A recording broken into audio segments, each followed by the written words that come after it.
wish to speak to any item on the agenda or during the public comment portion of the meeting, please fill out a speaker card. Each person addressing the board shall have 3 minutes to complete his or her comments on each agenda item for which he or she has filled out a card. The chair has the discretion to determine or alter the time limits on any agenda item. The Board of County Commissioners requests that speakers appearing under the public comments section of the agenda limit their comments or presentations to matters relating to county business that are within the board's control, authority, and jurisdiction. Well, good morning and welcome to the July 23rd County Commission meeting. I'd like to start the meeting off with an invocation by Reverend Troy Countryman. Reverend? Good morning. It's an honor, it's a privilege to be back again with you. I was here last April. My family and I had just recently moved here from Indiana, and I'm the senior pastor at Faith Viera Lutheran Church, and as I stand before you today, it's something similar to what I said last year. I stand before you, in my vocation as a pastor, but that's not the most important thing about who I am, my calling or vocation. I'm a Christian, a Christ follower, but in order of importance, and I think my wife and children would appreciate this, I'm a husband, I'm a father, and then somewhere in there, I'm a pastor, but also, like you all, I'm a fellow citizen of Brevard County, and Viera, it means faith in Slovak, and faith, I think, is honestly about dependence. As a Christian, I would say, well, it's dependence on God, Father, Son, and Holy Spirit. But also, life is not, I don't think, best lived as a solo sport or endeavor, and it's a dependence on a community, and it's a blessing to be here with you and to pray for you. So thank you for answering the call to public service, not only to you who sit before me, but also to all of you who are here today as we're engaged in and blessed to be gathered together as community. Let's pray. Almighty God, your holy scriptures reveal that you are powerful, just, and good, and they proclaim that we are created in your holy image. And sometimes we obviously see your goodness in the world and the beauty of your creation, and other times it is veiled in mystery, and yet you are at work in the world.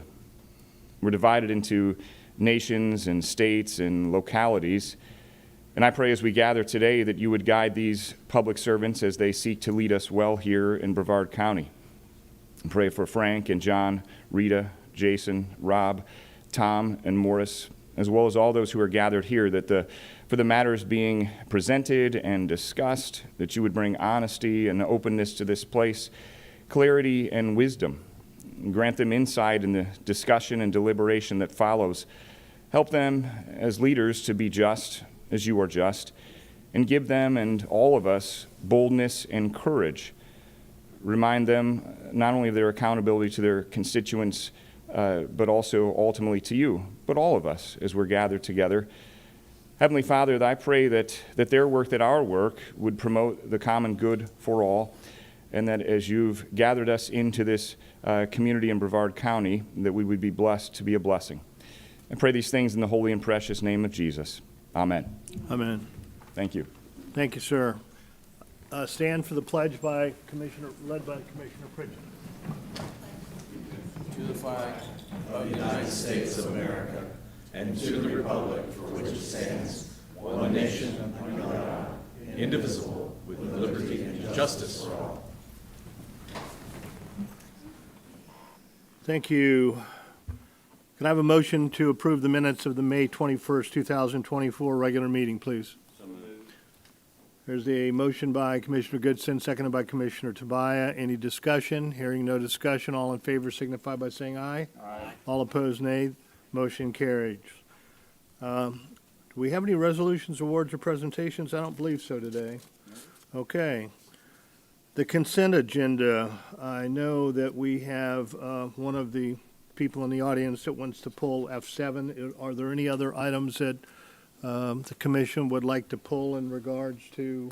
F17 for brief comment. Okay, F17. All right, let's go to F7. And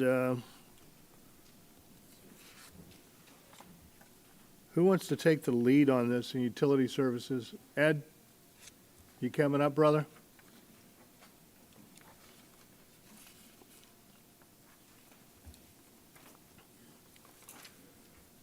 Thank you, sir. You're welcome. Good morning. Good morning. So item F7 is, this is a, Will you pull that mic a little closer to your mouth, please? sure, Thank you. how's that? That's perfect. Perfect. So item F7 is a planning document that's a state requirement. This came into law mid-last year.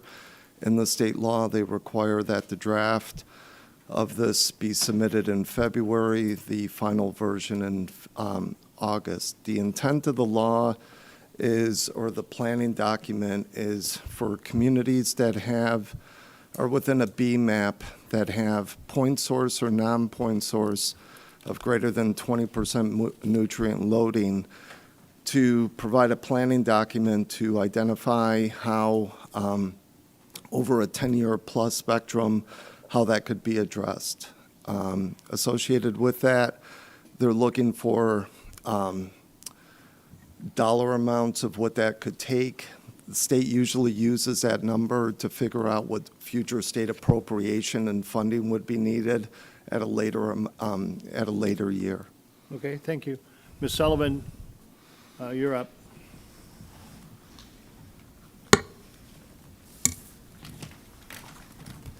Good morning, Sandra Sullivan.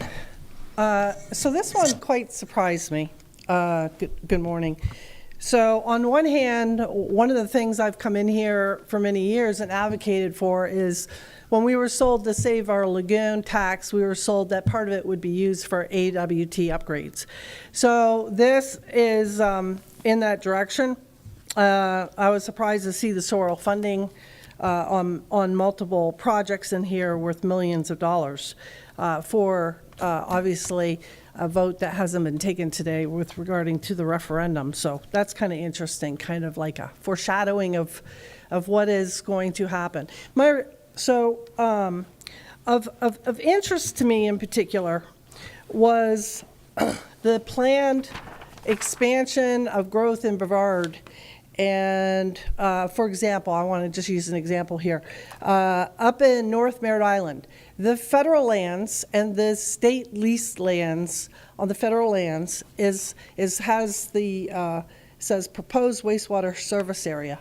Okay, and so what it looks to me, the direction we're going is, whereas the Indian River Lagoon was, in the first 10 years, a funding source for the St. Johns River Water Management District for their obligations for muck dredging, it seems now we're using it instead of addressing existing infrastructure issues, that this will now be used to fund expansion for areas of new development. And this is very concerning to me. Again, I want to point out this area right here, which is North Merritt Island, which is the whole thing is selected, including the federal lands. So what are we doing? You know, are we going to be using taxpayers' money? And then the other thing is, one on the graphs in here, well, first of all, this is North Merritt Island. This is the hydrology study that you showed, that it is a huge flood risk in a 10-year event. This is Port St. John. I've come to these meetings for years calling out the development being put on Port St. John.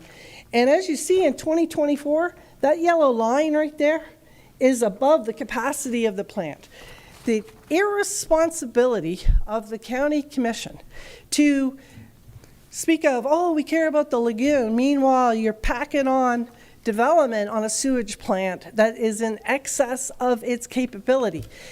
Sewage plant used to cost about $50 million. Now it's $170 million. You're begging to the federal government for money. You're begging to the state, and they're saying, no, you're responsible for this. So now, rather than addressing impact fees, you want to stick it to the voters. And I'll just say, as far as North Merritt Island goes, this is a lobbyist for North Merritt Island. Thank you, Rob, for fighting for the lagoon. From a lobbyist, tens of thousands of dollars. Wake up, people, to the establishment funding candidates for we the money, not we the people. Commissioner Feltner, if you'd like to respond to that, since your name was mentioned in, okay, you have no comments. That's great. Commissioner Goodson. Yeah. Is it true that if we have a development that's being proposed, that you or someone in the county checks to see if a sewer plant can handle it before the permit is issued to develop a project? Absolutely, that's a state requirement to go through that due diligence. Okay. Now, next question. If that be said, the lagoon tax money, would it not be appropriate to use some to improve sewer plants or sewer lines or install stuff to get the sewer out of the lagoon? It's one of the sources, but the projects identified in here, Commissioner, are not necessarily have to be funded by Sorrel. Okay. There's a variety of funding mechanisms to do that. That's obviously one of them, but the intent of these projects listed in here was not to put the full burden on Sorrel to accomplish this. Thank you. Thank you, Chair. Okay. Commissioner Tobias, F-17, you want to make a comment? Thank you, Mr. Chair, and I'm going to have I hope this is folded back in, but a lot of work went into this by the CRA, so I just wanted to be brief. There's some good news and bad news in these reports. The bad news is many of these CRAs are still wasting large amounts of funds on facade grants and entryway signs. It'd be remiss not to point them out: Diamond Square, Babcock Street, Melbourne Downtown, Rockledge, and Titusville. But treating them like millennials, I'll end with some good news. And the good news is the Babcock Street CRA will sunset 9/9/24. The Bayfront CRA will sunset in May 2024, and or sunset it in May 2024. And the Satellite Beach CRA was dissolved by the city on 9/30. To put that in perspective, this will be about $2 million in TIF payments. Of reduction. Now, don't get me wrong, we're still spending millions of dollars, and unfortunately we're still spending it on facade grants and greenery and all that good nonsense, but it's less waste than what there was in the past. So just wanted to make light of those CRAs. Thank you, Mr. Thank you very Chair. much for your comments, Commissioner. Mr. Chairman, Yes, sir. I would like to compliment the Commissioner for not mentioning Myra. Thank you very much. All right, is there a motion to approve the consent agenda? So moved. Motion by Commissioner Tobias, seconded by Commissioner Goodson to approve the consent agenda. All in favor signify by saying aye. Aye. All opposed, nay. The consent agenda passes. All right, let's go to public comments. Do we have any public comments cards? Wow, that's a first. All right, here comes Kathy.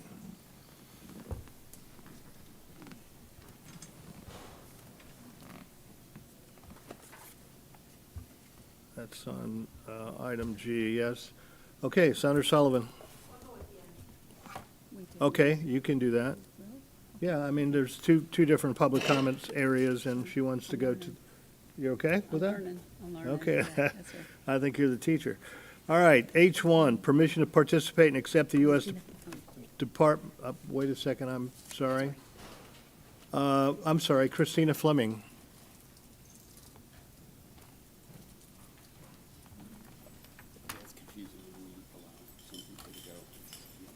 Yeah, I apologize for that. In the future, we'll just do it as the agenda says. Go Good ahead, morning, Christina. sirs and madam. I'm Christina Fleming, retired firefighter of 25 years with the county. You know my face, I've been here. So I just wanted to come up and say good morning and let you guys know again, in 2008, the firefighters froze their pay. We've been waiting for you guys to come back and help us, still waiting. In 1998, we signed a referendum that said that our millage rate was supposed to be set at 0.6431, set at. It was not. Last year, it was set at 0.5115. This is funding that can be used. Our budget that we're working with for our negotiations sucks. It sucks. We are way behind. We're like 20 to 30,000 underpaid, and that's the mid people, not the new people. That's the mid people. I'm just here to let you know that in our inspection department, we have over 1,700 inspections that are overdue because they're understaffed. Our fleet is inundated with broken vehicles, whether they're just broken down or if we're wrecking them. It's bad, and they're understaffed also. Everybody's understaffed, and that includes Road and Bridge. That's everybody in Brevard County.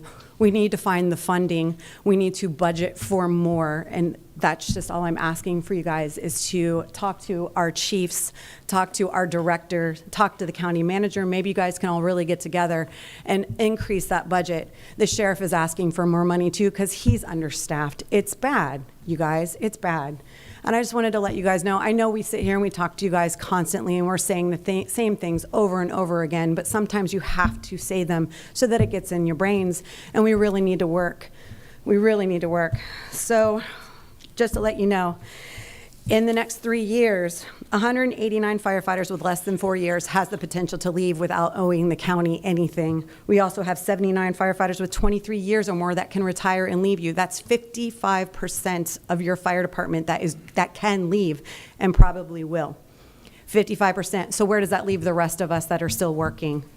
They're going to be working mandatory. They're going to get tired. They're going to get sloppy because it's not their fault, because they're being overworked. So what I want to say is, do all fairy tales begin with once upon a time? No. Many of them begin with, if I am elected, I promise. Have a good day. Okay, let's go to H1. Who's going to handle a permission to participate to accept the U.S. Department of Justice grant? Commissioner, is anyone here on behalf of BCSO?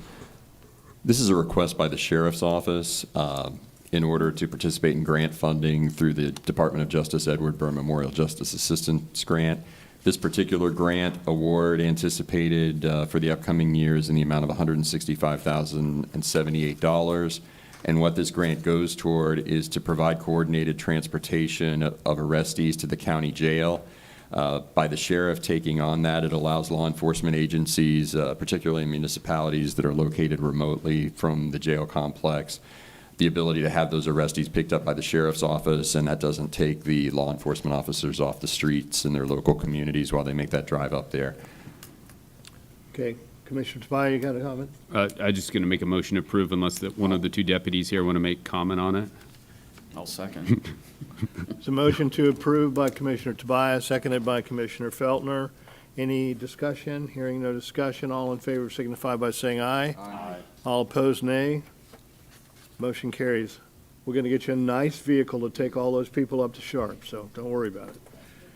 All right. H2, final public hearing and approval of fiscal year 2024-25 annual action plan for Brevard County Home Investment Partnership Program. Ian, you're on. Thank you, Commissioner. Good morning. This is our annual action plan as required by HUD. The process started in May when we had our first public hearing and solicited comments for input into the creation of the plan. Plan was then put together, put out for public comment for 30 days. We received no public comment on it. And as Commissioner Steele said, this is the final hearing and approval request. Is there any discussion by the board? Hearing no discussion, is there a motion? Motion to approve. Is there a second? A motion by Commissioner Pritchett, seconded by Commissioner Tobias. Any discussion?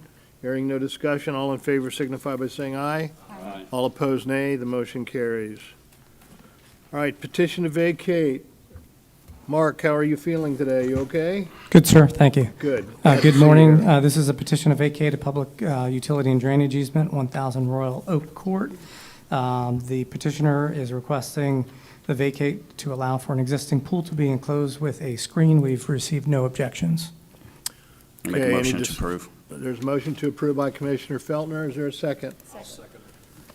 Seconded by Commissioner Goodson. Any discussion? All in favor signify by saying aye. Aye. All opposed, nay. The motion carries. All right, adoption of proposed fiscal year 2024-2025 ad valorem millages. I suppose that will be Jill. Good morning, Commissioners. In this agenda item, staff is requesting that the board set the fiscal year 2024-2025 proposed millage rates. And the attachment provides the detail on the 24 taxing districts. On February 20th, the board adopted resolutions declaring its intent to adopt a budget that does not constitute a tax increase and does not make a finding of critical needs. And these proposed millage rates align with that board direction. All millage rates have been established in accordance with the Brevard County Charter Cap limitations, and the aggregate millage rate represents a 4.3% decrease from the current fiscal year. So under this proposal, we will not be advertising a tax increase. Thank you very much, Commissioner. I keep on doing this. All right, Sandra Sullivan.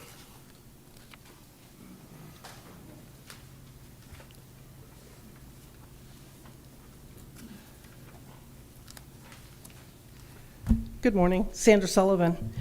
So I'm here today in support of the firefighters as regarding the millage rate to request that this is rejected. There are a couple issues pertaining to the budget. So number one, I just want to point out that there, as you're probably aware, in 2021, Palm Bay was suing the county, and this goes back to the MSTU referendum. And so before I get into that, actually, let me just go back to the high point. The high point is that you sat down to negotiations with the fire department and with the union, and you came up with a wage comparable that was agreeable to everybody. These are the counties that you agree with that we should be within that mean, that average. And at the last negotiations, it was asked and said, was a budget to meet comparable, because let's face it, the paramedics are underpaid on mean $25,000. And so it was asked to the attorney that was present, did you budget any of this in your budget? And the answer was no. So in that instance, the county came to the table and not in good faith are presenting a budget that doesn't incorporate addressing any of the issues. I also want to point out, I've done some research over the last few days. This is the budget from 2019. And what it shows is, and I've been looking into this, that the EMS, as a result of that lawsuit in 2004, 2005, you ended up taking a referendum that was to pay for a countywide EMS, very well documented, and you flip that to fire, which I don't even know if that's legal, and then you're using general fund. Well, on the Attorney General's website, there is a statement here. In summary, until and unless legislatively or judicially determined otherwise, I am of the opinion that levying special assessments and adoption of user fees or service charges are the exclusive methods of financing. In other words, therefore, they're saying using general ad valorem tax revenues, whether it's general fund or et cetera, is not legal. And, I'm just going to say, I think you guys got lawsuits coming because what you're doing, I don't think it's legal. Please reject the budget. Any discussion from the board? Do I hear a motion to approve? Motion to approve. Is there a second? Second. Motion to approve by Commissioner Pritchett, seconded by Commissioner Tobias. Any more discussion? Hearing none, all in favor signify by saying aye. Aye. All opposed, nay. The motion carries. H5, ordinance amending Chapter 46, Article 4, Section 46-129, Brevard County Code of Ordinances. I suppose this will be you, Commissioner Morris Richardson. I'll make you a commissioner today. You just promoted me, thank you. I did. No, I don't know that that's a promotion. Well, sir, this is an ordinance that was requested by the District 4 Commission Office, and I believe the Commissioner explained at your last meeting where you adopted legislative intent that this was the result of the Suntree golf course requesting some relief, but it's applicable generally to golf courses. What this would do is currently under your noise ordinance, there's an exemption for landscape maintenance between the hours of 7 a.m. and 8 p.m., provided that the equipment is reasonably operated and equipped with all noise-reducing equipment in proper condition. This would take golf course landscape maintenance, it would extend the 7 a.m. to 8 p.m. exemption to all hours of the clock to accommodate the operating hours of golf courses where they have to do that kind of maintenance prior to tee time starting and things of that nature. And Commissioner Feltner may have more to add. Thank you, Commissioner Feltner. I think we covered this pretty well in the last meeting. Happy to answer your questions and appreciate your support. Is there any discussion, any more discussion on this item? Hearing no discussion, do I hear a motion? I'll make a motion.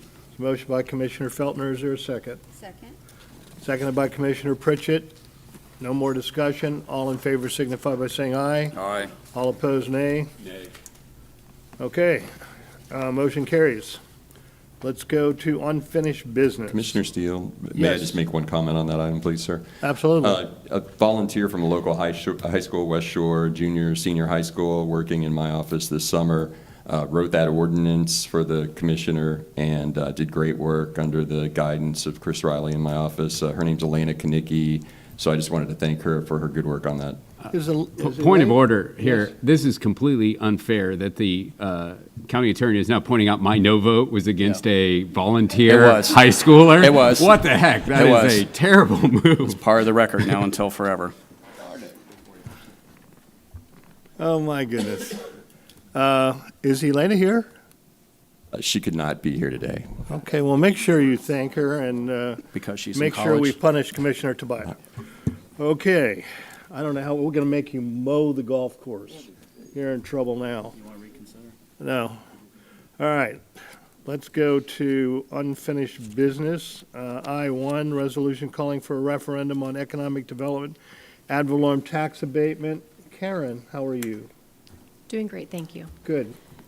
Item I-1, titled Resolution Calling for a Referendum on the Economic Development Ad Valorem Tax Abatement Program, was initially brought before the board on July the 9th under item J2 and was tabled for additional discussion to this meeting. Thank you very much. Mr. Johnson, please come up and state your issue. I think you may have more than 3 minutes. Good morning. My name is Neil Johnson. I live in Melbourne, Florida, and I have served the Economic Development Commission for, over 25 years and have spent a lot of time with them on the ad valorem tax abatement program. First of all, I want to thank you for the opportunity to get up here today and speak to you. I know when we spoke on July 9th, there were some questions that came up, so I'd like to kind of address some of those. The data that was brought up at the prior meeting went back to 2018, and while I don't dispute the data that was presented, I think there needs to be some context in that data.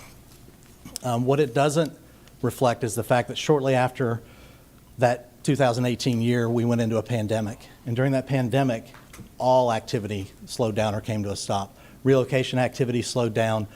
Companies that may have been approved for an AVT during that period of time prior to the pandemic probably were not able to do what they had anticipated they were going to do. So I think we need some context in that data, but not disputing that the data is accurate because it is. So I just wanted to bring that out. Also, and I think there were some slides that were presented. I don't know if they're going to go up there, but I think you all have them. We sent each one of the commissioners last week a copy of a presentation that we've been doing out in the community and will continue to do should this go on the ballot as our educational piece to the voters. But I think it points out, this is not my slide. This is, it's been on this screen since I walked in. We'll talk about this one in a minute.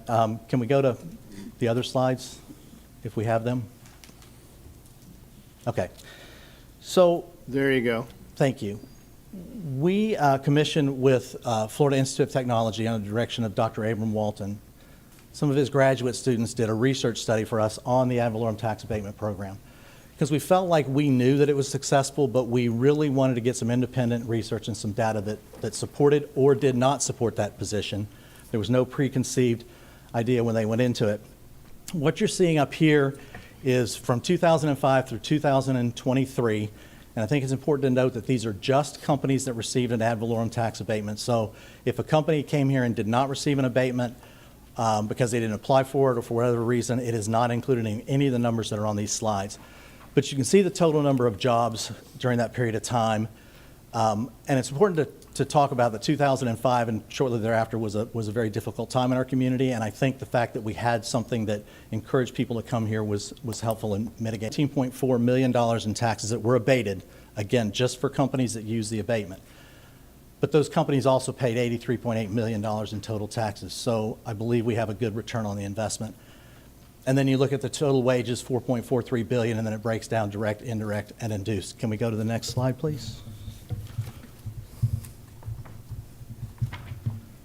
Space Coast TV, can you go to the next slide, please? Thank you. Thank you.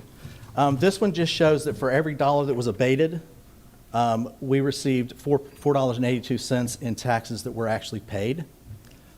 If you can go to the next slide. And if you look at the capital investment, for every dollar of capital investment, $33.38 in AVT award incentive awarded $33.38 in capital investment.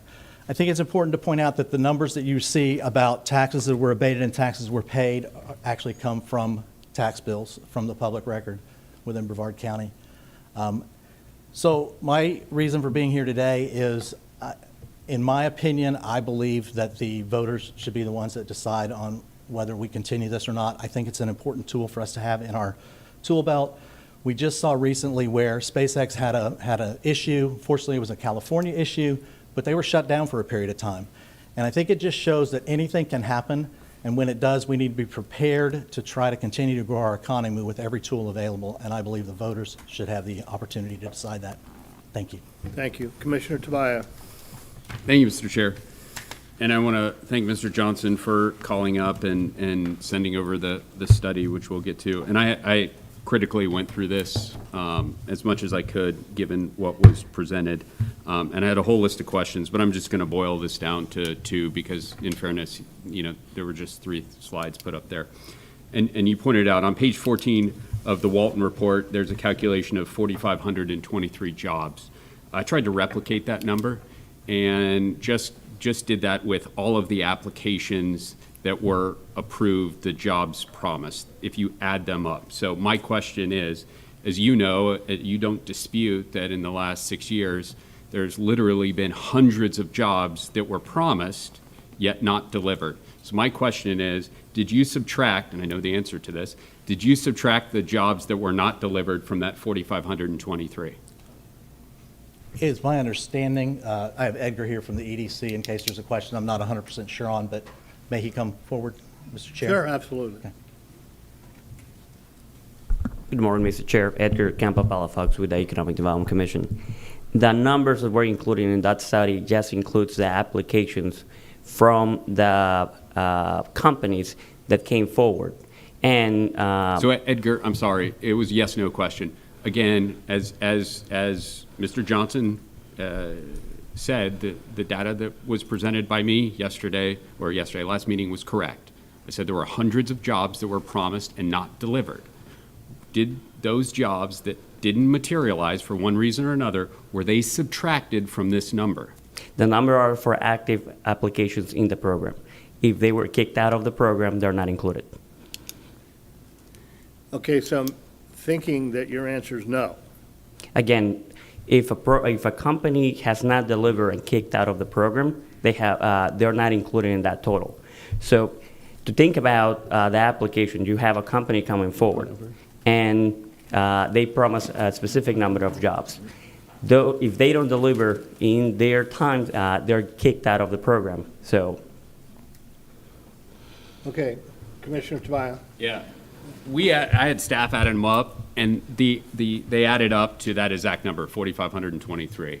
Okay. So the answer is yes. That was promised? They were promised, okay. not delivered. Those were promised. Okay. Got it. So again, that best case scenario, that's what it was. They were not delivered. Second of all, and this is more important. So this takes everything off the table because I had a list of whole questions, and I'm glad you mentioned it. You said that was an independent report. Is that what you said? Yes, sir. You said, okay. So my question is, the Walton report, was it a peer-reviewed study?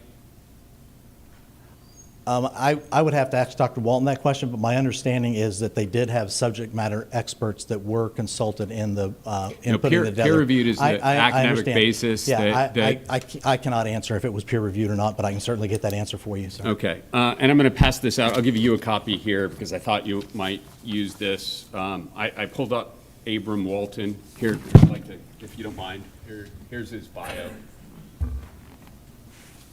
So pass this down. Is this the same Abram Walton professor at the BIS College of Business that you were referring to that provided this study? He oversaw it. His students did the research. Okay, great. So this is from his, and man, I'm old. I should have gotten my glasses here. Remember, it's independent. I think I highlighted there. He's the founding chairman of the Space Coast Economic Development Commission. Why was that never disclosed? No. Keep reading. That's not what it says. Of the commission, Innovation Council. So we created a council, and he was asked to chair that council. So he was the founding. He was not the founder of the Economic Development Commission. That was misleading. Okay. Because if you read the whole thing, he founded. Okay, so let me say it again. I apologize. Okay. Thank you. Is the founding chairman of the Space Coast Economic Development Commission, Innovation Council. Right. So he sits on a board that's under the EDC. Is that what you're saying? He chairs a council under the Great. As do I. And my question is, why wasn't that disclosed? Did you you said it was independent, yet the guy sits on the EDC. That's disgusting. Either you think we're idiots, or you didn't do your research. The same way you didn't drop things off. I'm absolutely disgusted that was not disclosed to the board. Thankfully, we looked it up and found out that this guy is clearly not independent. Neither is his research. And this may work at a Chamber of Commerce breakfast over coffee, but for independent, intelligent thinkers up here, the next question is, how much was he paid to do this? Nothing. Well, you got your money's worth. No, don't do that, Neil. I'm not. I won't. Okay. Thank you for your comments. Thank you. Discussion from the board. I do have discussion Oh, on this. you go, Yes. go ahead. Should I go sit down now? Or you want me to stay Just here? sit right there because I'm certain that you're going to get more questions. No, you're all I'm right? done with that. I think Okay. that I just wanted to throw out a couple points here as to why we should go in a different direction. Number one, lack of follow through. I got a slideshow up here that has been verified. Lack of follow through. Since 2018, this board has rescinded 10 previously abated abatements due to failure by the businesses to meet the program requirements. I've got lists of all that if anyone's interested. 3 business voluntarily withdrew from the program during the same time span, including 2 that were approved and are still active. That equates to an 85% failure rate. John Thomas, who was up here previously, was clear that it was 85%, but somehow said that an 85% rate was indicative of success. I don't know how 85% failure is indicative of a success. Point 2, here they're going to come here anyway. The last 3 tax abatement requests to come to the board were denied, and the project still came to Brevard County. Number 1, Rogue Valley. They asked for $490,503 and decided to come here. This is that L3 Harris immediately after laid off 5% of its 7,000 of said employees. This is roughly 350 jobs, while reporting profits of $1.2 billion. Again, that may be a business decision, but nonetheless, there were layoffs that occurred after. 2 is they're going to come here anyway. The evidence is pretty darn clear. Number 3, promise jobs. And this is where that study says every job promise was included, yet most of them don't materialize. This abatement, the abatements which were approved by the board since 2018 were expected to bring 252 jobs. Those that were approved within the last 6 years and are still active, which met their promise, is a total of 42 jobs. That's USSI Global and Roswell Marine. So we've got a total of 42 jobs. So let me talk about those jobs real quickly. I like jobs, but according to the EDC's program overview, the average median county wage is $61,784. That's the average in Brevard County, $61,700. Let's go to USSI. The jobs that the average of promised was 43,190, below the average. But don't worry, Roswell Marine brought that up. Oh, wait, they didn't. They were at $53,714. So the jobs promised are not numerous, and they're not all that high paying. In fact, the research, the rescinded abatements that were promised during that time were 698. So I'm going to give you some math that is as crazy as the math that was just presented to us. And that's that up there. There were 252 jobs promised. There are 42 jobs that are currently active. During that same 6 years, there were 698 jobs that we had to take back because they weren't meeting their desired goals. In other words, I would argue that the EDC has helped create, or this program has helped create, negative 404 jobs. Again, voodoo math, but not as crazy as the math of creating 5,000 and creating billions of dollars. It's a joke. Number 4, cost of the program. So what was not mentioned in here is the cost. This program is not fee. There are administrative costs that include funding to the EDC and revenues lost to abatements. Over the same 6-year period, the county paid $8.4 million. Let me say that again, $8.4 million to the EDC and lost $6.4 million in revenue, not to mention the considerable staff time that went into this. 2 points were brought up by fellow commissioners, so I wanted to at least acknowledge those and bring those up. Here is the info of how the jobs are spread across the various districts. You can see that. It's indicative of what are industrial areas and all that good nonsense, but that's the result of that. And then Commissioner Goodson brought up what I didn't see, and I thought it was a very good point, was regarding what the size of these organizations that receive the abatements. I thought that was kind of interesting, and it was actually very, very good. If you look at this, the bulk of the jobs offered, provided, are not to small businesses. They're to actually very, very large businesses. In fact, you see most of the jobs offered are to companies that have at least 100 employees, and an equal amount were offered to companies that have 500 employees.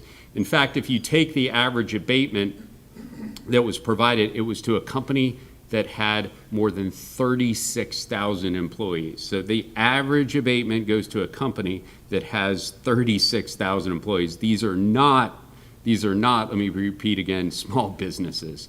So for all these reasons, and I'm sure many more that I just didn't get time to look at, and I'll go over them again, 85% failure rate to meet the promised jobs, 100% of the last 3 came to Brevard seeking abatements despite not receiving one from Brevard County. At best, the last 6 years of approval and active abatements have promised and received only 42 jobs. 10 times that amount have been rescinded. And there is a cost to taxpayers for each one of these jobs. I did not do the math because I didn't want to see it, but when you divide that, whatever, 8+ million divided by the 42 jobs, we're paying hundreds of thousands of dollars per job. You know, as a laissez-faire Republican, the last thing I want elected officials to do is make business decisions of choosing winners and losers. I think that's best left up to the market. I don't think we should participate in this scheme, and I have a motion here, but I certainly want to hear what other commissioners have to say before I make said motion. I appreciate your indulgence here. As you can probably see, I'm pretty passionate on this. Any other comments? Commissioner Pritchett, would you take the floor, chair, please? Commissioner Goodson, would you like to speak before Commissioner Pritchett?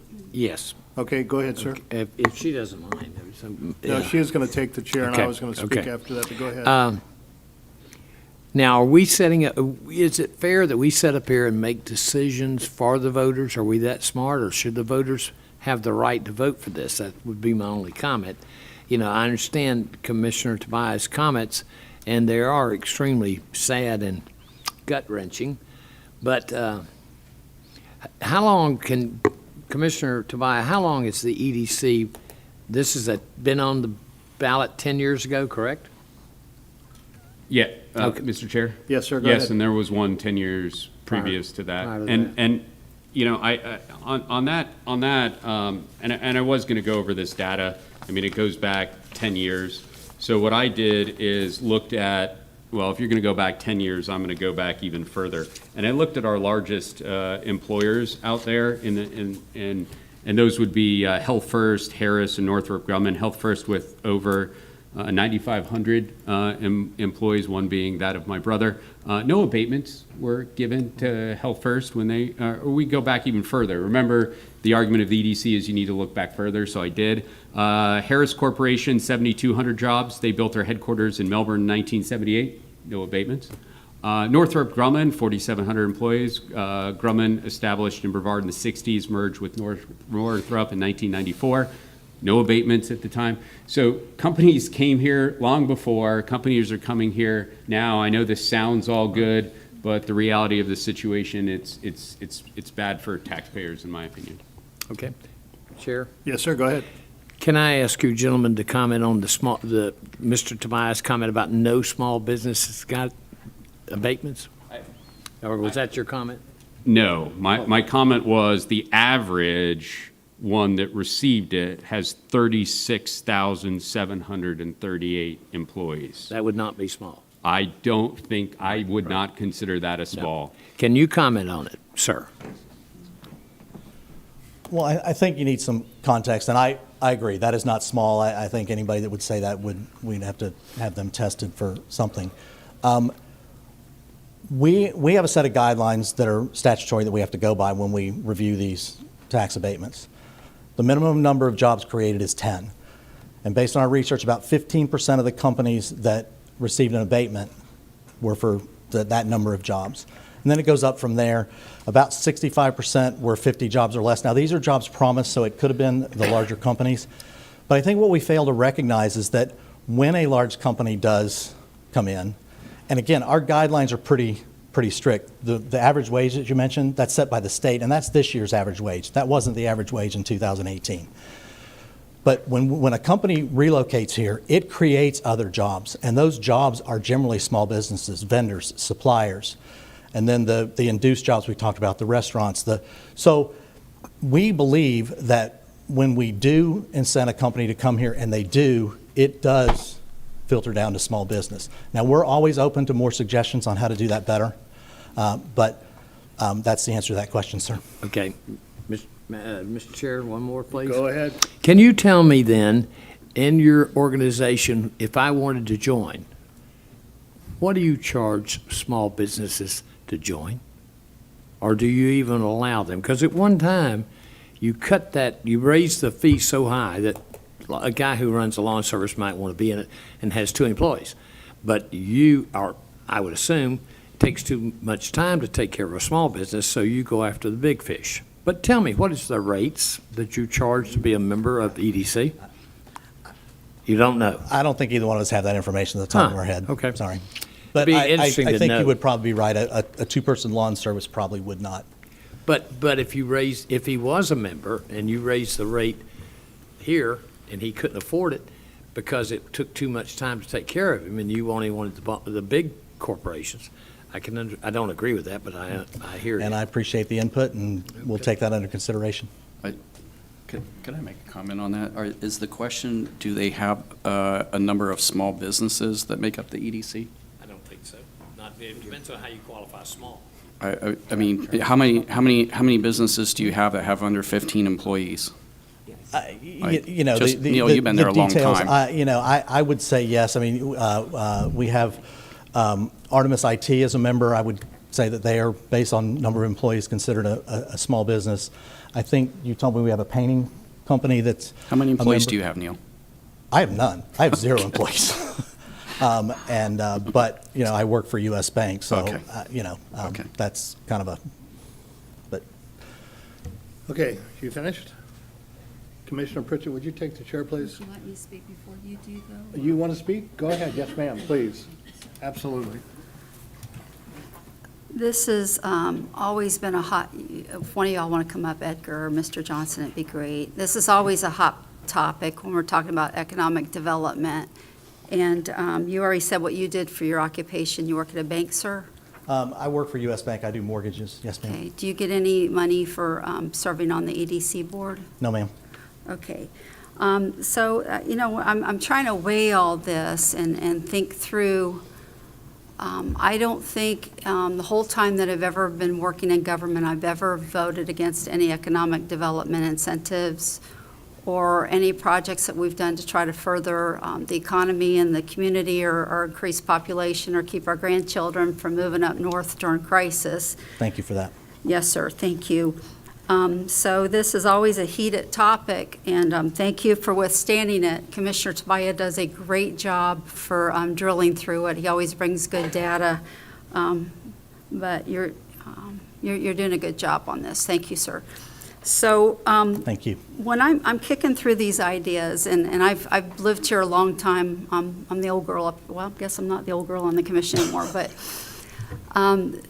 We've been through a lot of things in the community, and I know a lot of times some of these incentives have really helped save the community. As far as big businesses bringing in thousands of employees, I actually think that's a good thing because it brings the economy back up and people spend in the small shops and stores. So I think that's probably a good thing when that item came up.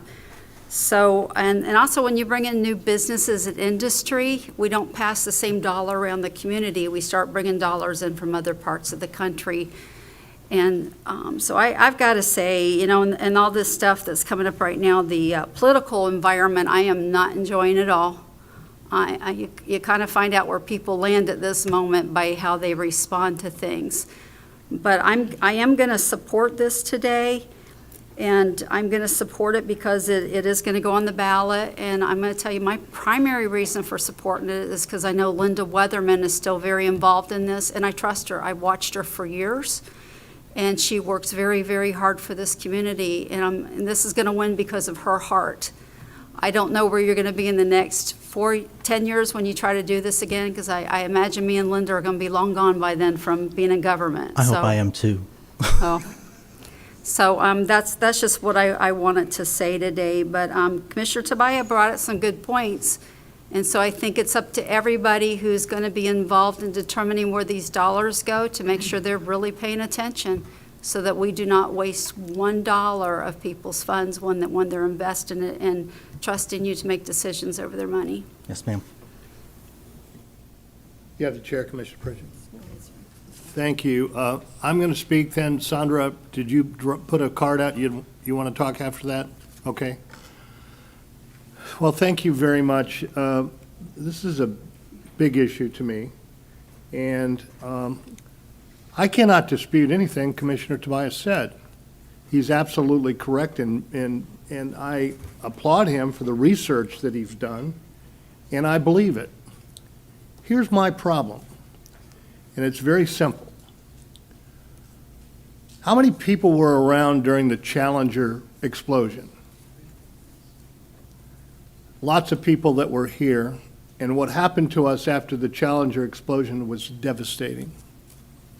Companies left, people left, the brain pool shrank, and as a result of that, we had riverfront houses being sold for $100,000, and we were in a depression here where the NASA, the shuttle program went away, and it became very, very difficult for us.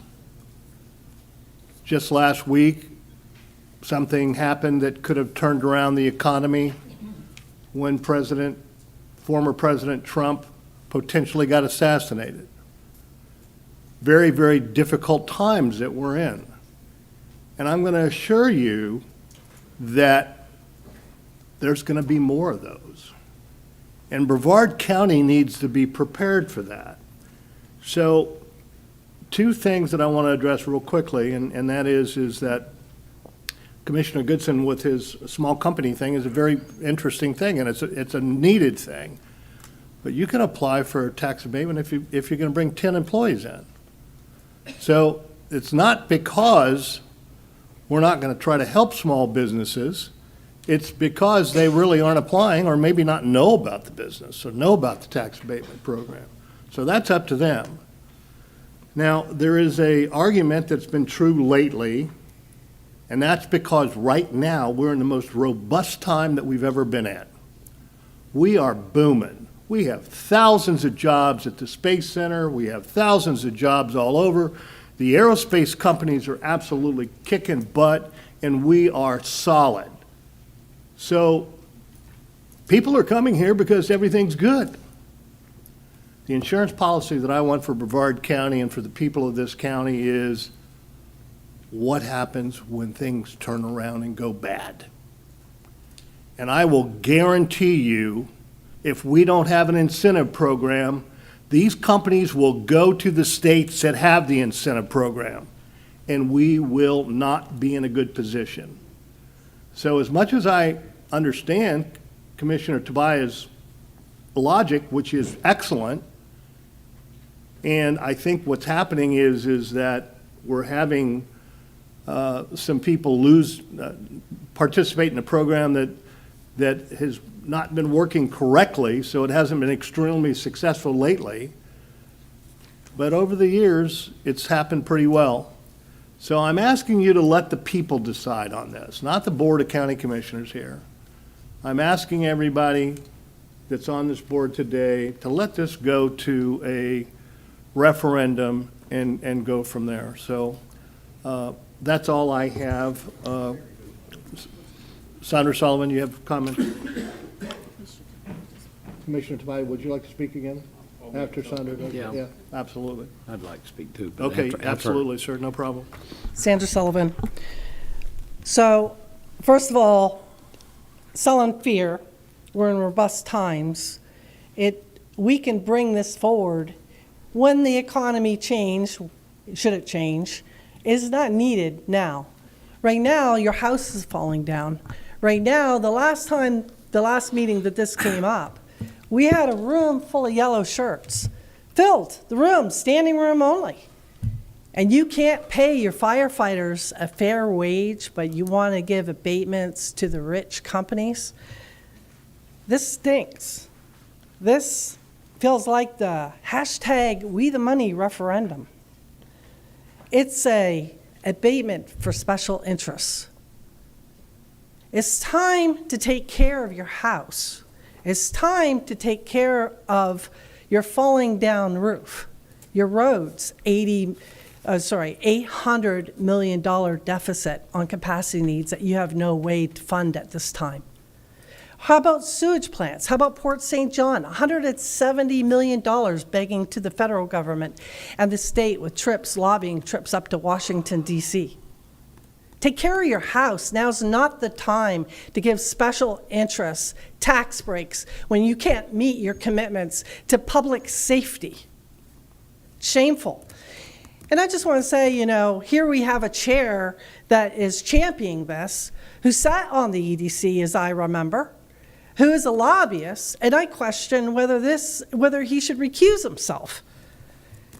Thank you, Tobias, as usual, for doing the deep dive. I've been here for many meetings where these abatements have been rescinded because of the failure of this. And then I just want to say that this, as I see it, like the Lagoon Plan has not been legislatively advertised. So the agenda item for the Lagoon one is advertised. The last thing I want to say is whether this requires a supermajority vote or a simple majority vote. And I'm kind of curious how that's going to go today. Because in 2022, when we were talking about a potential referendum coming forward, the attorney at that time said it needed a supermajority vote. And so I'm kind of curious how that's going to get handled today. And there was some indications that at the time that maybe that attorney was replaced because it didn't do the will of the commission, in my opinion. So let's put public safety first. Let's take care of our household needs in the county. Let's take care of our firefighters. Let's take care of our roads, and let's take care of our infrastructure. Thank you.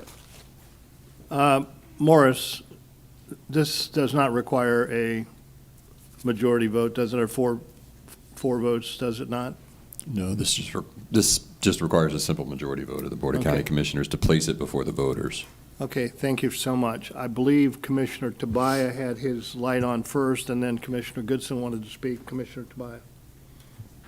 Thank you, and I think I see where things are going. I looked up some actual research studies, ones done by academic institutions, ones in which they were not paid nor sit on boards, ones in which were peer-reviewed, and the quotes are pretty damning as far as the successful nature of that. But I see where we're going. I understand it, that there is, I've heard from at least two folks up here that, and there's nothing wrong with it, that this should go to the voters. My staff often challenges me, and they did this time, how can you support this? Is there a way that you could support? So I'm going to throw this out to here. If we're going to give it to the voters, I believe we should give as much information as possible to the voters so they can make an informed decision.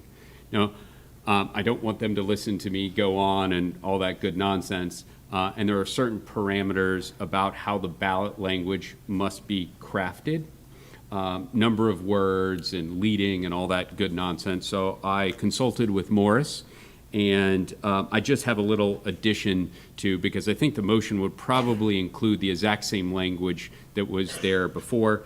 That language is, shall the Board of County Commissioners of Brevard County, Florida continue to be authorized to grant pursuant to Section 3, Article 7 of the state constitution property tax exemptions to new businesses and expansion of existing businesses that are expected to create new full-time jobs in the county. So I have an addition to that that provides more information to the voters so we get a better response. It is accurate by not only what I have indicated up here, but what the EDC has indicated. So let me tell you what the addition here. Despite that during the 5-year period between July 9th, 2019 and July 9th, 2024, more tax exemptions failed to meet program criteria and were rescinded than succeeded. That is factually accurate. That meets the 75. If you know, the EDC would like to, or someone from this tax abatement task force would like to argue that, I'd like to hear, but that is factually correct. I think that, and meets the criteria. I think we should actually give the voters as much information as possible. This is more information so they can make an informed decision. With this, it's the Tobias rule here. If an amendment is added, then I'm forced to vote for it. So I would throw that out there. And see where that sticks. If you want to argue, there's two ways to argue this. Number one, it's bad information, which it's not. Or number two, I'd rather the voters not get this information because I want a yes. So it's one of those two. Commissioner Goodson, you have the floor. You know what I found interesting, Chairman? You commented on about a bad time when all the big companies left. But when everybody left here during the bad times, who stayed?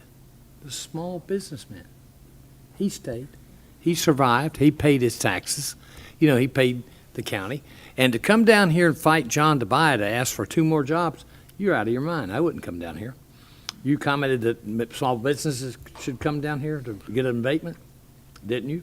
No, I said small businesses could apply for an abatement. Right. Okay, well. Not come down here. They can apply for an abatement. Okay, if you apply for an abatement, if you know anything about it, and I respect Commissioner Tobias, but most small businesses would never do that.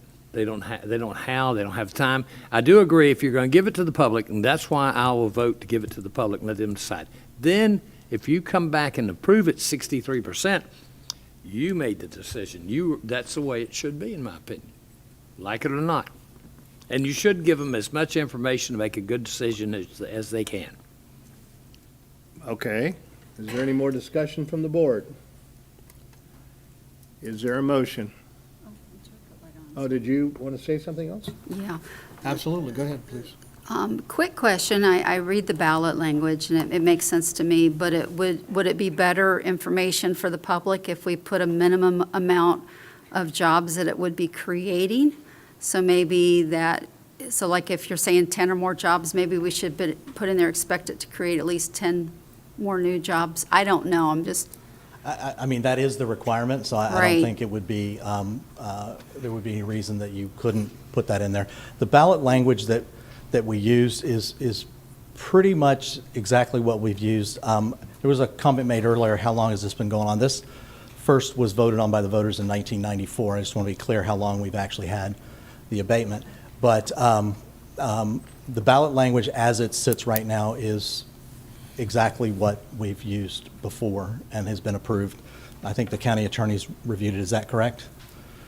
I have, in fact, Commissioners, the ballot language is prescribed by statute. The statute states the ballot language must be in substantially this form, and the form it provides is virtually identical to the one that's proposed in the resolution before you. The only thing added to the resolution currently are the words "continue to be," just to indicate that this is an existing program and not a new program. Commissioner Tobias' office did contact me about his proposed amendment. I think it meets certain statutory criteria, such as it can't be misleading, it's got to be within the 75 words. I did let them know there's not a lot of guidance in case law or attorney general opinions on substantially the form, whether his proposal deviates too much or whether Commissioner Pritchett's suggestion would deviate too much from the statutory form is a difficult call to make, although I would say that neither of them seem to significantly deviate so much that they should invalidate the ballot form. But again, it is a form that's prescribed by statute. That's what was followed in crafting this referendum language. Thank you, sir. So my thought on this is, and of course, if a small business is getting off and there's a way to help them get through certain hurdles. But, you know, back at that time when the economy went south and everybody moved, if it wasn't for large businesses coming in, we would still be suffering economically. I work at a church, and if there's no population, there's no ability to help people because people aren't able to bring funds in to help the community. So that's just a small aspect of something that we're in. I teach at the college. Students went way down in population. So it's just a good thing to have a good, viable economy going. And also, too, the larger the population gets, the more ability for the government to have fees to pay the firefighters and the sheriff and all these things that we need as extra resources. So it's just good for the community to have new businesses come in. But again, I don't know how you guys want to do the ballot, but I think this is really going to come down to the people that put these incentives together and the county commission to be sure that we are doing great evaluations on these and make sure that you are always on top of the clawbacks on these items as well. So, thank you, sir. Okay. Hearing no more discussion, is there a motion? Mr. Chair? Go ahead, sir. I'll make a motion to approve it with the language that I discussed and our county attorney said while there was little case law, there was nothing that he saw that prevented that. I'll read it again. Shall the Board of County Commissioners of Brevard County, Florida, continue to be authorized to grant pursuant to Section 3, Article 7 of the State Constitution property tax exemptions to new businesses and expansion of existing businesses that are expected to create new full-time jobs in the county, despite that during the 5-year period between July 9th, 2019 and July 9th, 2024, more tax exemptions failed to meet program criteria and were rescinded than succeeded. So that would be the motion. Can I ask a question on your motion? After this leaves here, if it passes today, does that have to go to a judge panel or something, you know? Morris. Yeah. This referendum language, no. I guess the question of whether or not it meets the statutory requirement, that's not something that requires any kind of judicial review? Not unless there's challenge. Okay. Okay, is there a second to the? Chair. Yes, sir. You know, I think by putting your amendment on, Commissioner Tobias, you're kind of tainting the water or, coloring the water, making them look bad. And I understand, I agree with everything you said today, but, you got to remember that if the public approves this, it still comes back to the board. We can deny the abatement at that time, or we can totally kill it. So it's not like this is going to make the EDC have any better hold than they've had on us the total time, in my opinion. Commissioner Tobias. Yeah, I don't mean to taint it. These are facts. I mean, and these are facts that are not disputed by staff. These are facts that are not disputed by the very people that want to put that on. The argument up here is that let the voters decide. If we're going to do that, we should provide them with as much information, whether good or bad, so they can make an informed decision. That's all I'm asking. That is all. I agree. That doesn't sound good, but neither does this program, in all honesty. I can go over the research here again, that not one peer-reviewed study I found said that this was any good, from a list of reputable institutions about just how terrible these programs are. But all this language is factually accurate. It meets the 75 word criteria, and that's all I'm asking. And heck, I made the motions. I'll be voting for it if that's the case. Okay, Neil, unfortunately, I can't allow you to speak anymore. We're under discussion in regards. Is there a second to Commissioner Tobias' motion? Hearing no second, the motion is not going to go forward. Do I have another motion? Sir, I'll make a motion to put the issue before the voters. And I'm going to reserve the right to vote against future abatements that I don't think, and you know that, I've said that many times, been upfront about that. So I'll go ahead and make a motion to let the voters decide this. Is there a second? I'll second that. Motion by Commissioner Feltner, seconded by Commissioner Goodson. Is there discussion? Hearing no discussion, all in favor signify by saying aye. Aye. Aye. All opposed, say nay. Motion carries 4-1. Thank you very much. I thought it was 3-2. It's normally 3-2, but listen, I do want to thank Commissioner Tobias for all his research, and Bethany and staff, you guys are just really, really good. We appreciate all your work. All right, so we have, I don't think we have, let's take a 5-minute break if we could, please.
I'm going to watch you every meeting, too.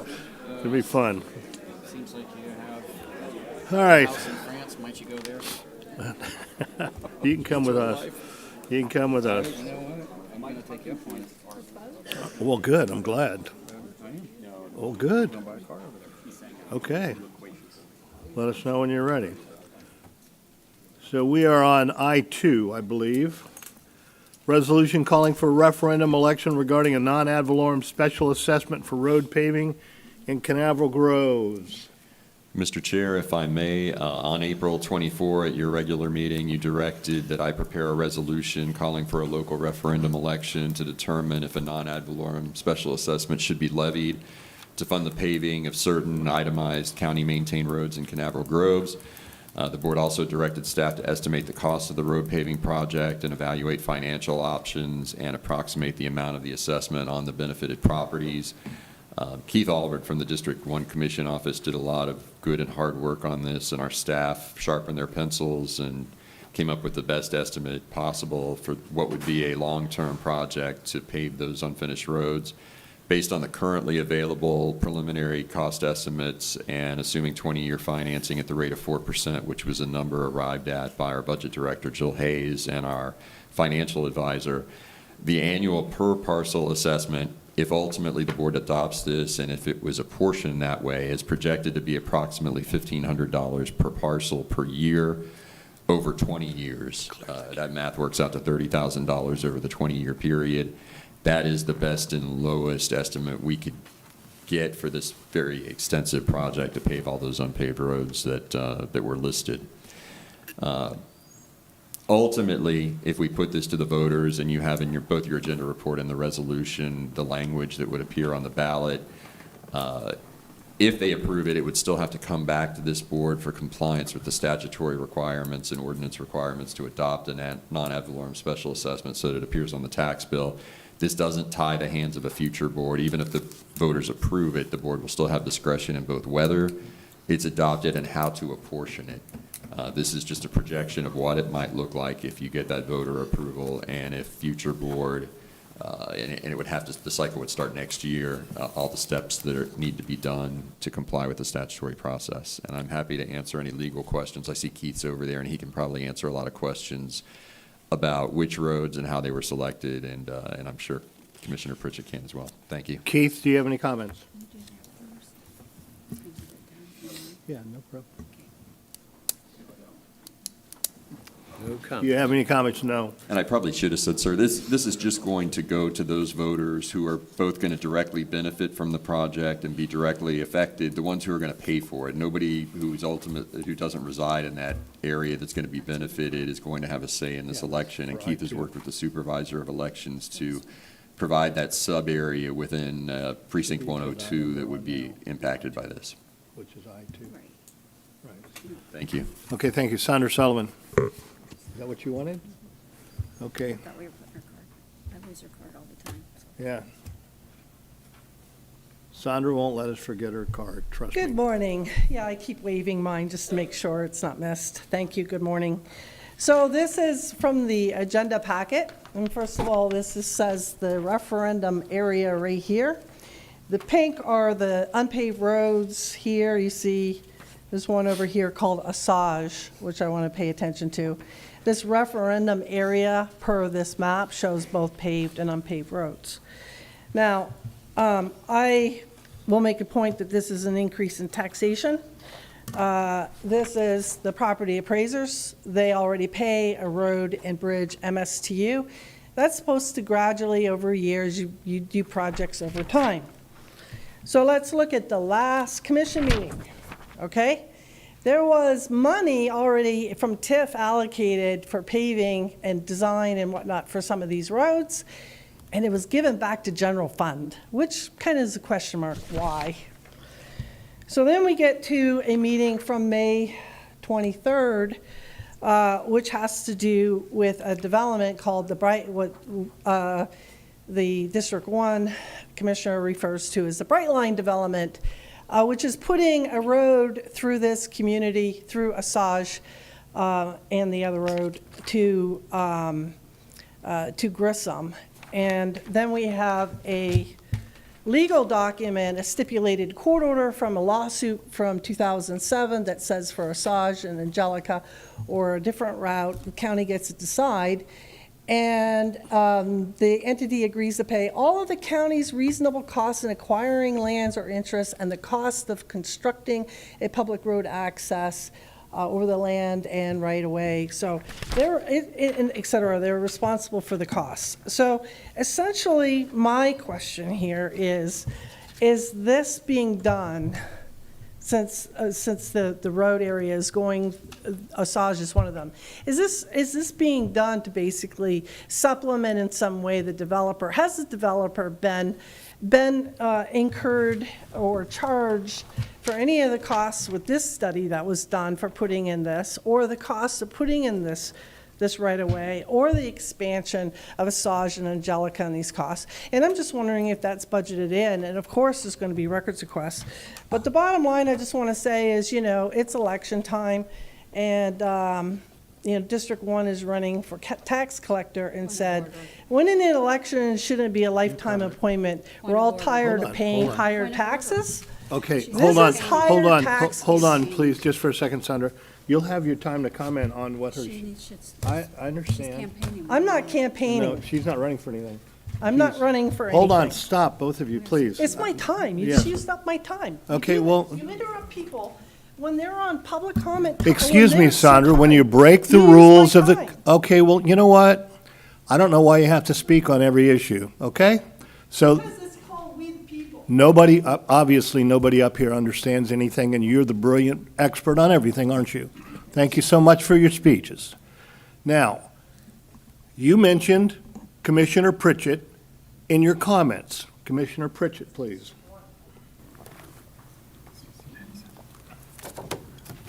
County Attorney, I know that in our public speaker decorum that there is some items, and so when I said point of order, it was just, no, sir, it's just with it of stopping things that are getting us off track of what we do. You're correct. That kind of electioneering or campaign speech would fall within the ambit of the rule that the board recently adopted, some of the specifics of it. If I may comment, your office and you, Commissioner, worked very hard to be transparent on this item. I will say that in several places in the agenda packet, the roads that are going to be impacted and where the voters would be asked to vote on this issue and who would ultimately pay for it are clearly identified. Neither Osage nor Angelica are identified. The map is clear that that is the geographic area in which voters will be asked to vote on this, but not every voter in that geographic area will be asked to vote nor to pay. The streets, again, are very specifically itemized and listed, and it's going to be a sub-precinct within that area that's going to have to be address-based. That, again, your office has worked together with the Supervisor of Elections to put that together. So I just want to correct those statements. This has absolutely nothing to do with Osage, Angelica, or paving of those roads. They are not on the list. Morris, let me just make sure that I understand, because I certainly don't want to do anything that's incorrect.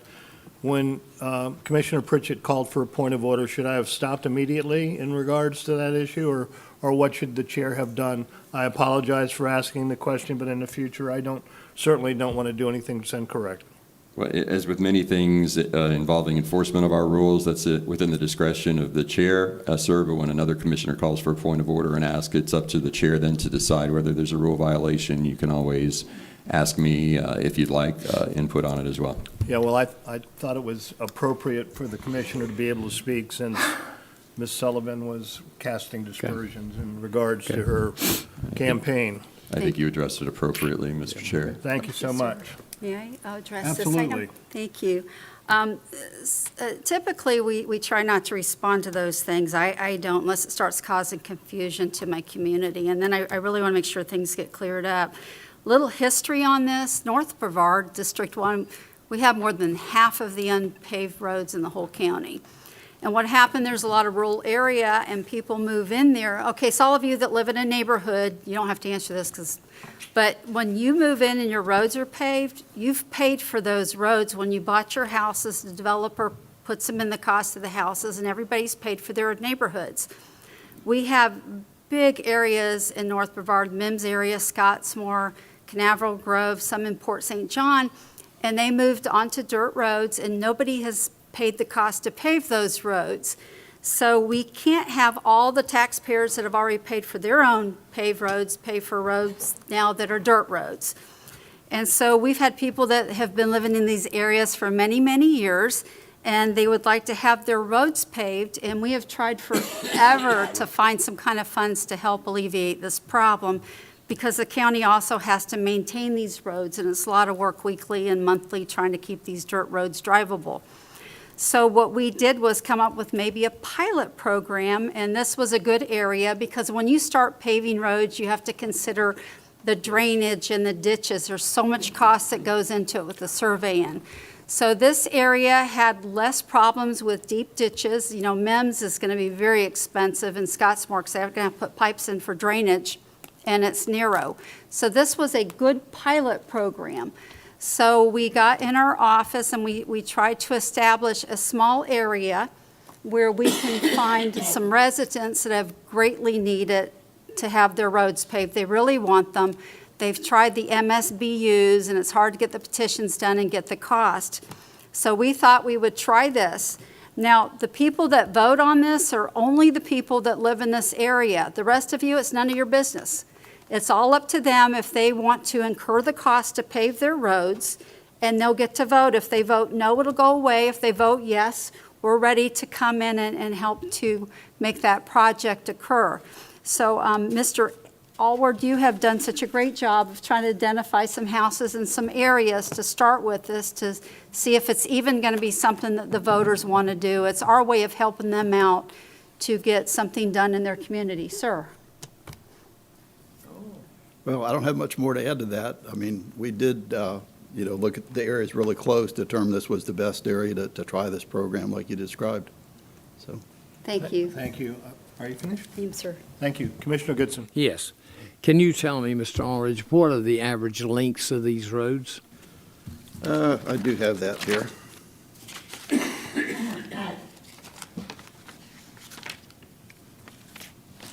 Give me one second. Okay. Got to find where I put it. He's smart? Okay, well, okay. Good, I've got numerous questions. We'll see how smart he is. Might be amazed? We're working on the length right now, Commissioner. Okay. Okay, let's move forward. They vary. Just give me an average. Well, I'd have to add them up. I'm going to say probably less pick a street and give me than a quarter the mile. Some of them are quarter of a mile? Yeah, maybe. Okay. Yeah. Tell me, how wide are they? They're 50-foot right-of-ways. The roads are 20, 21 foot. the dirt Okay, are you roads. planning on grading the swells and sodding the swells and replacing pipe in this cost? I believe that would be best answered by Public Works. I didn't get into the design. Commissioner, in some cases, I think there will be some driveways and other drainage structures that will be included. These particular streets are relatively low in that area of road construction. There won't be a lot of that compared to some other areas. Can you give me, either one of you, cost for a 1,500-foot street from the beginning to the asphalt? I don't have that off the top of my head. Okay. I don't know if Mark's over. Can you give me how many years it will take a person to pay $1,500 with numerous residents paying it before they could expect to see a street? If I follow the question, how long, if it was approved, how long? If they're paying their taxes, if everybody on the street's paying $1,500, how long will it be before they would see a road? I think it was determined, again, Public Works might be able to answer that, between 6 to 7 years, they will have all of those roads. 6 or 7 years? Completed. 6 to 7, yes, sir. Yeah, that was the goal, 7 years. Oh, thank you, sir. Okay. That one thing that is dependent upon, as Morris had indicated, these items would come back to the commission in each case. Okay. All right, that's all the questions. Mark, Thank you. did you have some comments that you'd like to make? Nothing further unless the board has any questions. Okay. All right. May I? Yeah, absolutely. Commissioner Pritchett. We did put a maximum amount in there just so, I didn't want it ambiguous, so nobody would know what the cost would be. So there's a maximum amount. So again, it's totally, total business of the people that live there. It's totally up to them whether they would like this project or not. So it's just giving it to the voters that just live in that area. None of you guys get to vote on it, so it's just for them. Could I ask a quick question? On that, you say that the maximum amount, so that's up to $1,500 a year?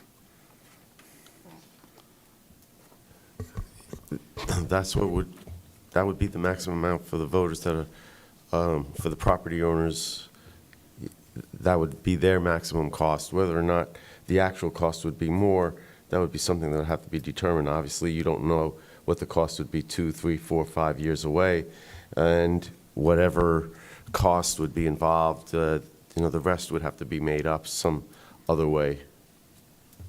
Okay. Okay, any more discussion? Do I hear a motion? Hang on, Chair, I got a question, okay? Yes, sir. Here's my Commissioner question. Goodson. Years ago, you'd go out in the county and you'd process soil cement and you'd build a road, okay? Now, I don't know if what base you're choosing or sub-base you're choosing, don't really care. But what I do find interesting, can somebody tell me in this whole thing, the design phase, how much money are we going to take from these people to design a dirt road to go to asphalt?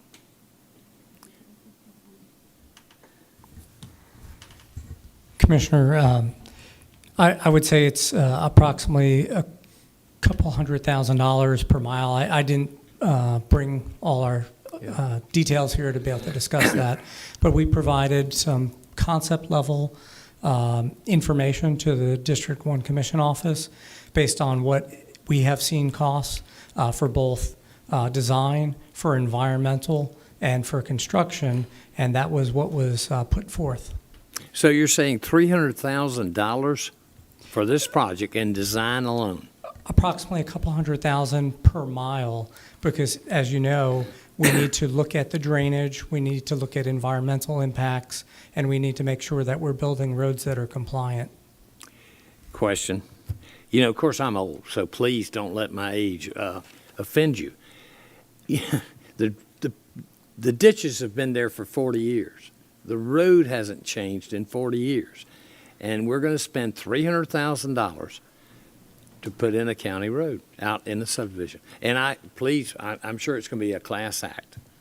But I won't be here, God bless you, because I just find that so unacceptable that we're going to charge these people to design a road that they're driving on. So why would I pay $300,000 unless I really want to drive on asphalt? I hear you. But I hear you, Mark. Thank you for your comments, okay? Commissioner Pritchett? Yep.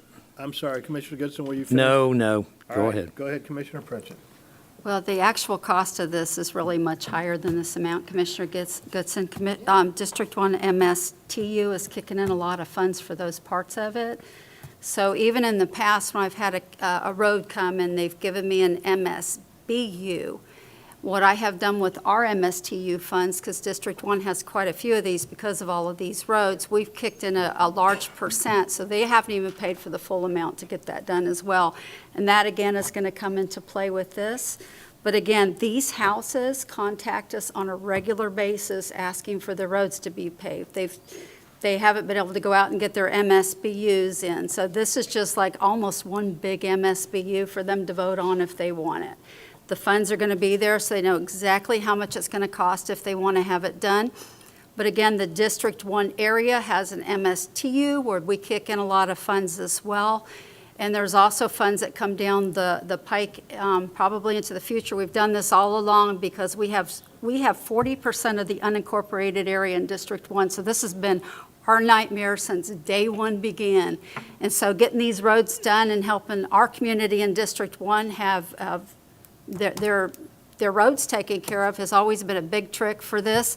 The commissioner before me, Commissioner Fisher, got a big chunk of money from the gas taxes, and he dumped millions of dollars into these roads at that time as well.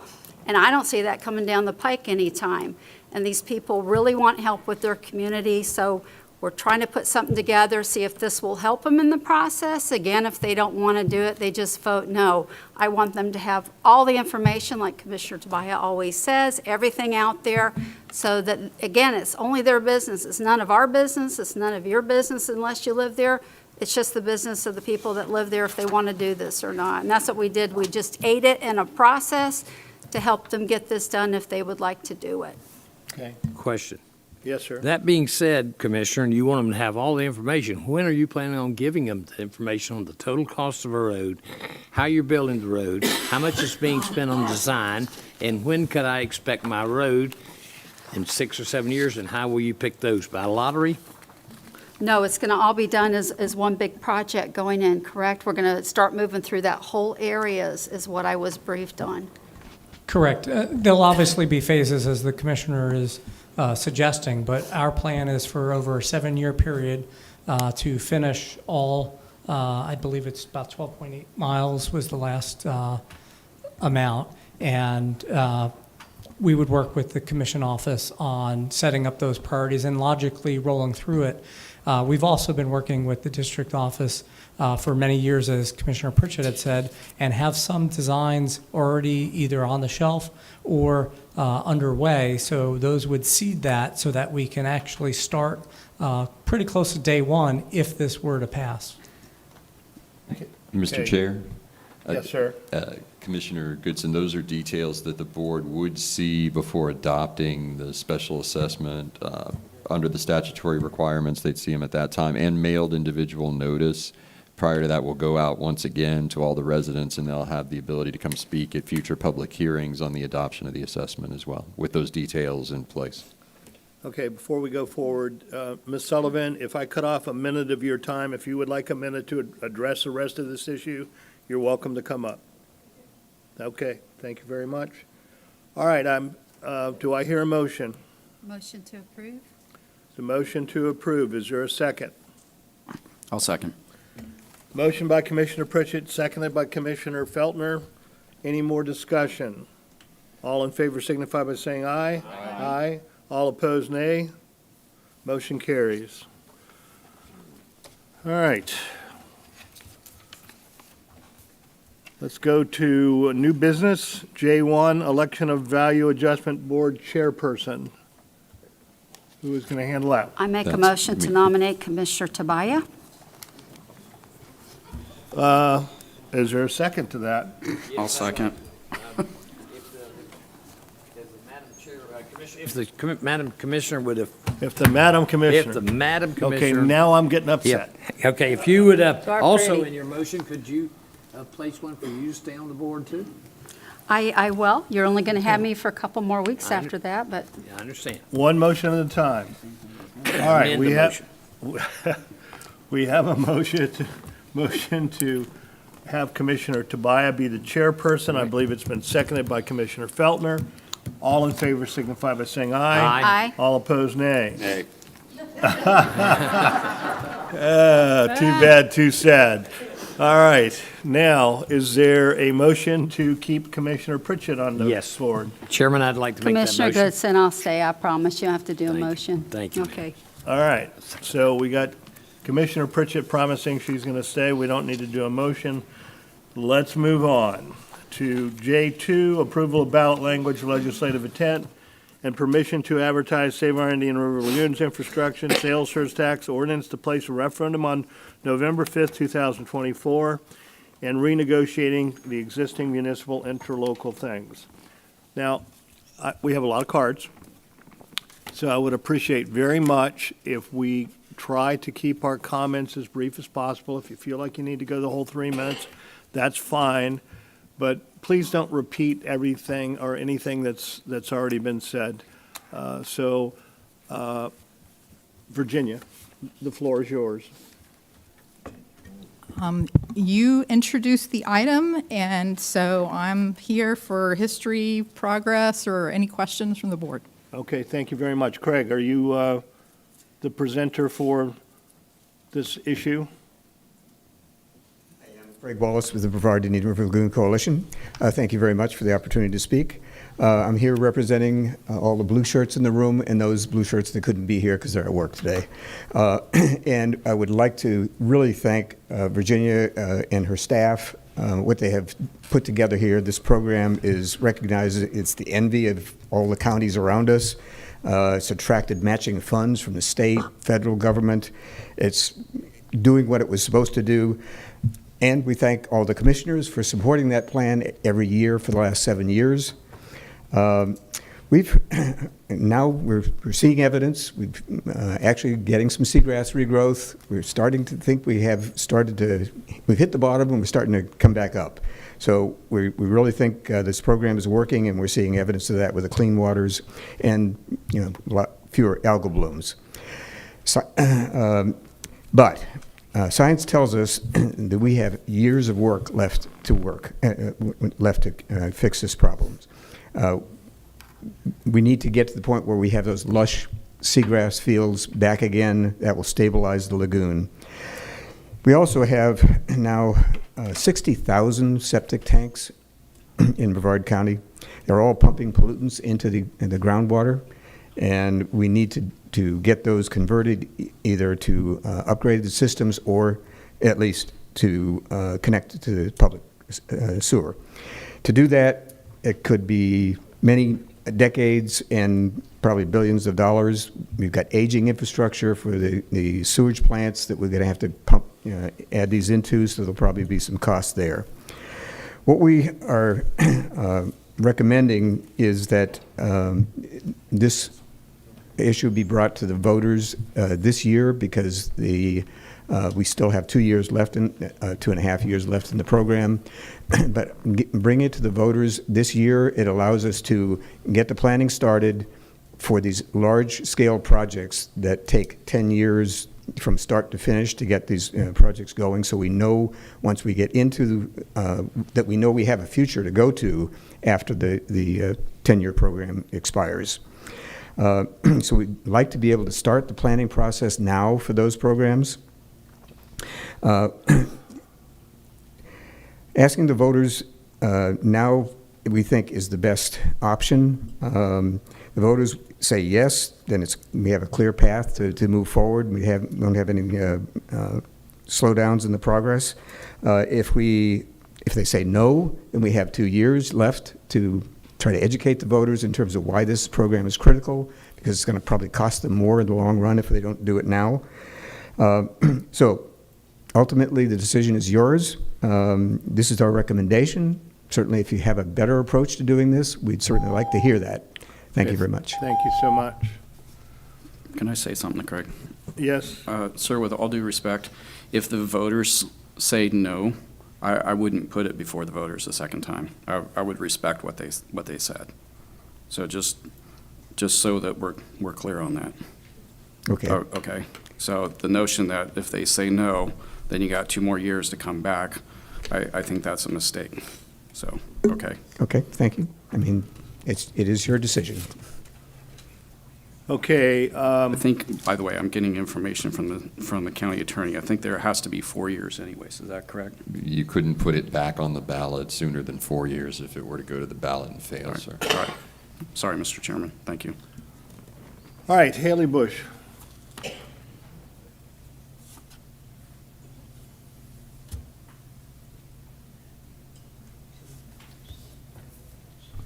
Good morning, Commissioners. My name is Haley Bush. I'm Communications and Outreach Director for statewide nonprofit 1000 Friends of Florida. We're a smart growth and environmental advocacy organization. So I'm here today to ask you to approve placing the Sorrel Amendment on the ballot in November and give this to Brevard County voters. The Sorrel program has demonstrated significant benefits, not only by funding vital local projects, but also by leveraging additional matching dollars from state and federal programs. This makes it a high return investment, with contributions coming from both residents and visitors to this county. This local funding source is instrumental in maintaining the progress this county has made towards improving water quality and achieving our long-term goals for the Indian River Lagoon. To ensure the continued success and momentum of restoration, it's essential that we secure steady and certain funding, and we think Brevard County voters know the importance of the continuation of Sorrel. We can't afford to lose the momentum this program has generated for water quality restoration work, and I applaud your Natural Resources Department and the county staff that have provided oversight and delivery of the projects made possible by Sorrel. While the half-cent sales tax technically doesn't expire until 2026, like we've discussed, the long list of unfunded restoration projects continues to grow, and we'd hate to see any slowdown in momentum due to uncertainty of program funding. I'm a Florida native. I currently live in St. Petersburg. I grew up in the Gainesville area, swimming in our state's freshwater springs, and then I spent many summers as a child in the Melbourne Cocoa Beach area, learned to paddleboard on the Indian River Lagoon. So this area, I'd like to think I see a lot of the state of Florida through my travels and work, but you guys really have a gem here on this east coast of the state of Florida. And as was mentioned earlier, the Brevard County program that you all have in place, the Sorrel, is one of a kind, and I think it's definitely worth protecting, and I think voters here understand that as well. So again, thank you for your time. Please make supporting the restoration of the Indian River Lagoon part of your legacy, and let voters decide to approve Sorrel in November. Thank you. Thank you very much. Heather Elko.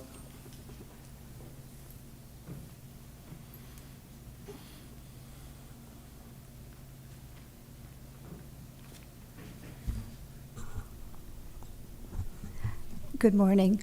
I am a member of the Space Coast Audubon Society, but I am here to speak for our conservation chairman, who is Matt Hayden. And Matt isn't able to be here today, so I brought his statement.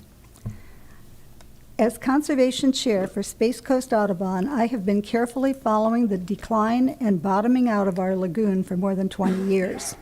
Finally, I see that the decline has almost hit bottom. I consider our lagoon as a cancer patient that is in temporary remission because the thorough analysis of the problem and the actions taken by Sorrel, resulting in some of the lasting permanent improvements that have already been made. The Sorrel projects are proving to be one of the best investments in the future of Brevard County I could imagine. It is time to talk about leaving remission and begin recovery back to what we enjoyed so many years ago. Recovery isn't going to happen unless the Sorrel projects can continue, and there can be no continuation and improvement if we don't get a chance to vote on it.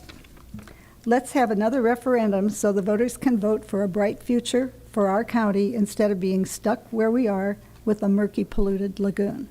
Thank you. Thank you very much. Michael Mayak.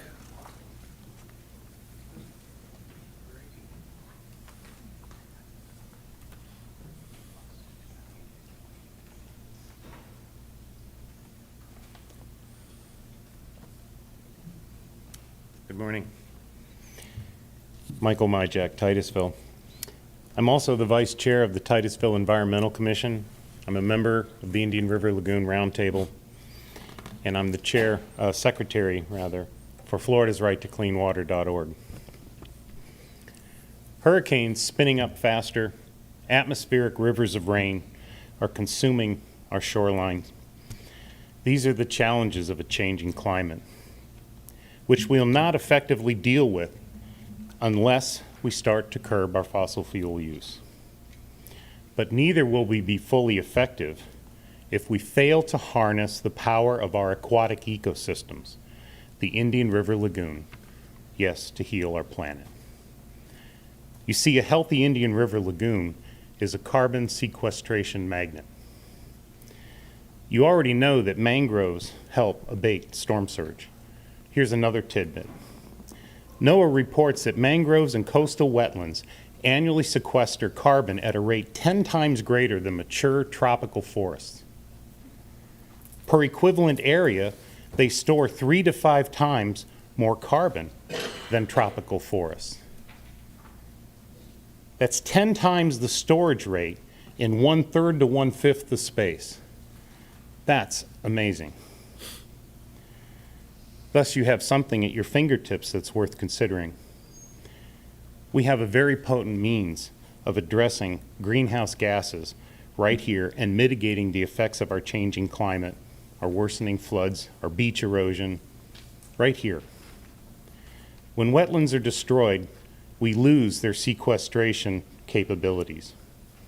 Worse, the carbon that they have stored is now released adding to existing greenhouse gas levels in the atmosphere. I ask you, who's going to want to come and visit our blue-green algae-laden lagoon? Failure to preserve, protect, enhance, and restore our aquatic ecosystems undermines our ability to confront climate change. I'd like you to renew the Sorrel program and its funding, and to keep this planet-saving effort in our legacy. If we do not, then you can expect the Indian River Lagoon's long-term illness to affect you and yours, literally choking the life out of Brevard and not just our economy. Thank you. Thank you. Vinnie Tarano.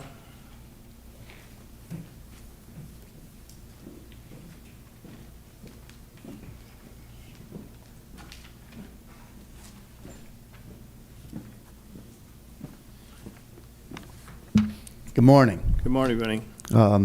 I'd like to first thank you, Commissioner Pritchett, and Commissioner Tabaya, for allowing me to serve as part of this profound initiative to save one of our county's true treasures, the Indian River Lagoon. Sorrel itself and my service on the COC started at the same time you both started your service on the dais, nearly 8 years ago. It's been quite the ride, huh? I had so much more hair on my head back then. We served through an apocalypse. And thank you, Chairman Steele, Commissioner Feltner, and Commissioner Goodson for supporting this initiative, resulting in a unanimous approval of this year's plan update. It's been an honor. I've seen the COC and Sorrel staff work hard, and I believe we're operating at the high level of efficiency the residents of Brevard expect and deserve. The big question today is why move forward on the referendum now? I have 3 simple reasons. The first is a business case. Sorrel doesn't just happen. It has dedicated staff that turn the gears. This staff is made up of awesome everyday people. Shout out to the Sorrel staff and our mucketeers. They're gaining valuable experience and institutional knowledge that result in continuous efficiency improvements. Letting the citizens decide now would give the program the best chance to maintain this high level of efficiency with the full staff intact and those gears spinning at full speed. We've got a hot rod. It's operating at maximum capacity. Let's let the voters choose what happens to it now. The citizens deciding is point 2. I'm certain you all know this, but historically, presidential election years have more participation. In Brevard, the last 2 gubernatorial years had only a 67% and 58% turnout, just 2 years ago. Contrast that with the last presidential, which had a whopping 80% turnout. Go Brevard. I worked the polls that year. I was head sanitizer. It was busy. Even those that don't agree with moving forward with Sorrel can't argue the best opportunity to hear from the most residents is this year. Finally, there's the concern of letting the next commission decide. But if you move forward today, providing the highest probability the program's efficiency and long-term planning continues unimpeded, with the greatest number of votables possible polled, the next commission already will have their say. Every year, just as I mentioned at the beginning of my speech, you all control the plan. You've made it yours. You've improved it. Yearly commission decision is already built in. This year, 8 members of the COC will be turning off. The next commission will be responsible for putting some of those back on. They'll have their say. The best time to move forward is now. The best way to move forward is yes. Mr. Chair? Yes, sir. Given Vinnie's extensive time on Sorrel, can we offer him another minute? Absolutely. And his expertise? Well, I'll take 30 seconds. I'll remove all my bad jokes. There is still great progress to be made. New science has shown water salinity and TP ratios as emerging variables we need to focus on. We've had tremendous financial growth years. But what if the economy wanes? This year, we've already had to slightly scale back a project due to lack of unmarked funding. The best time, like I said, is to move forward now. The best way to move forward is to say yes. I thank you. The future of Brevard thanks you. Thank you, Vinnie. No. We don't want to do that. Senator Sullivan.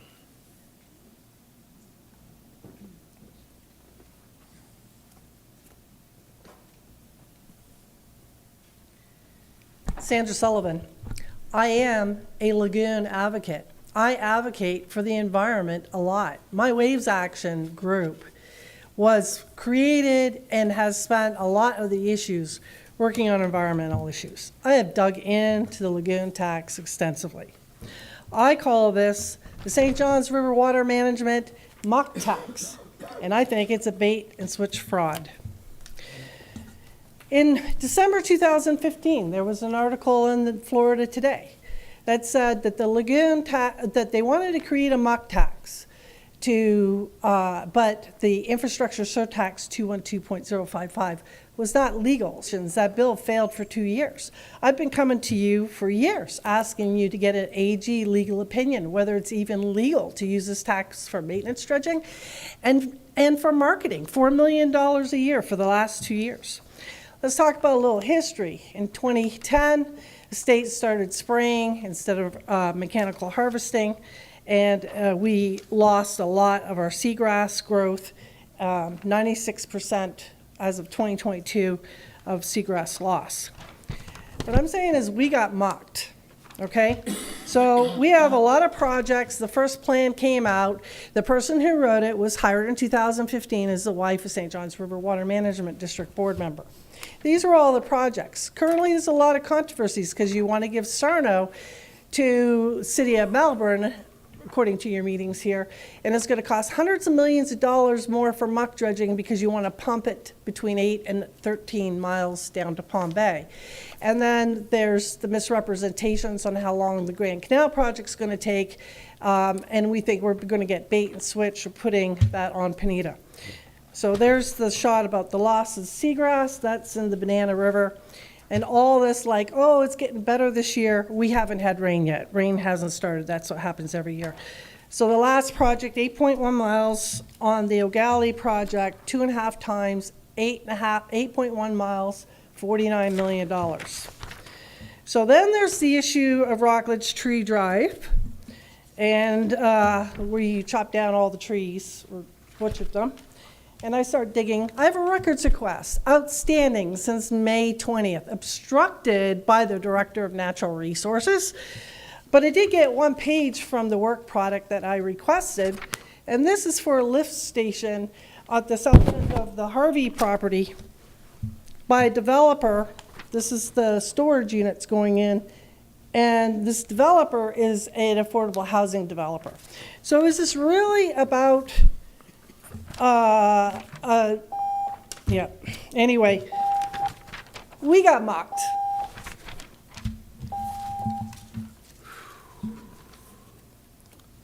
Chuck Sheridan. Thank you, Commissioner Steele. My name's Chuck Sheridan, 1405 Glenhaven Drive, Merritt Island. I want to give you a little bit of history. I've been doing a lot of research on the Indian River. Gerald Ford on January 24th, 1974, wrote the Merritt Island Wildlife Refuge National Monument Park into law. And in that it states that the federal government shall maintain the Merritt Island Wildlife Refuge and its lagoon systems, which are part of its boundaries, in its natural and pristine condition. And should that ever change, the federal government would, whether it be a cause of NASA, man, or God, the federal government would pay to restore it. And, you know, I haven't seen that happen, but, and there was $779 million set aside to purchase the wildlife refuge from Gerald Ford. The county donated a large portion of the property, Titusville donated a large portion of the property, and there was $279 million left. They only used $500 million. That $279 million was supposed to be left into the Park Service to maintain and keep the preserve in its natural and pristine, primitive condition. We need to get that money for this. I'm not against the half-cent tax. We need to keep our project going. Recently, in 2002, the federal government did enact the Bipartisan Infrastructure Law National Estuary Program, which has $132 million of 2022, but it keeps going up each year. And each part of the 54, there's 54 estuaries identified on the national map. And there's some arguments whether we're one of them or 4 or 5 of them. But there's supposed to be $900,000 a year go towards each one of those 54 estuaries. So another little fact, part of our lagoon system, we phosphates, nitrogen, sulfur. The 2 things happened in 2010 that caught my attention. The power plant, OUC power plant shut down where they could start it back up, and the Port St. John power plant converted over to natural gas. Port St. John natural gas puts out particle matter of 2,893 tons, which is mostly iron particles, and 2,203 tons of sulfur dioxide, and 1,629 tons of nitrogen oxide, which are things we're trying to keep out of the river. So maybe we should look to them for some funding for it as well. Thank you very much. Thanks, Chuck. Yes, sir. Mr. Sheridan? Yes.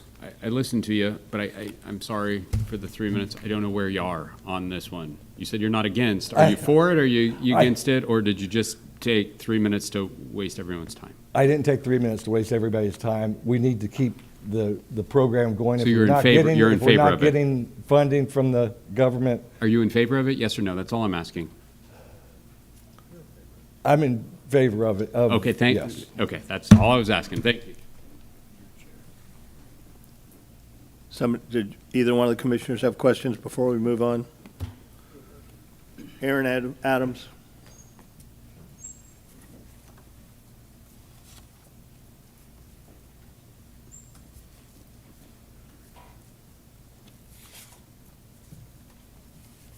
Good morning, Commissioners.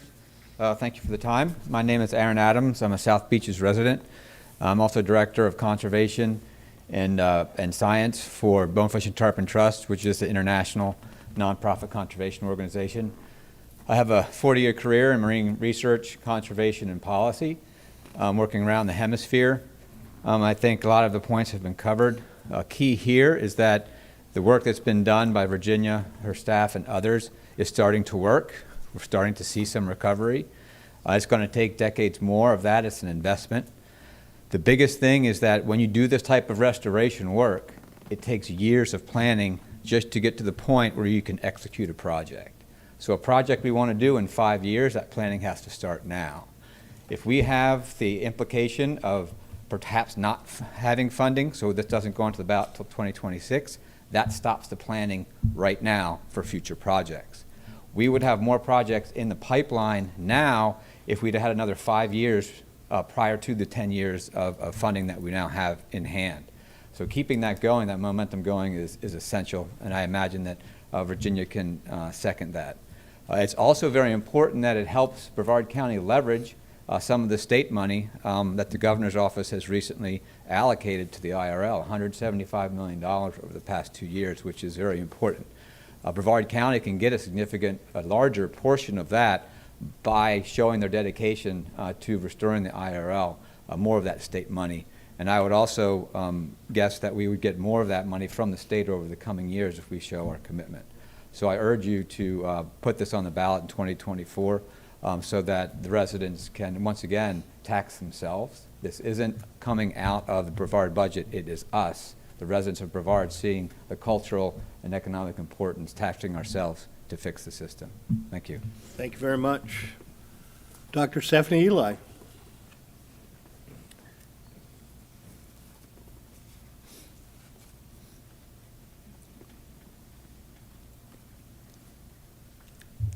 Thank you for the opportunity. I sit on the Soils Committee and have since the beginning.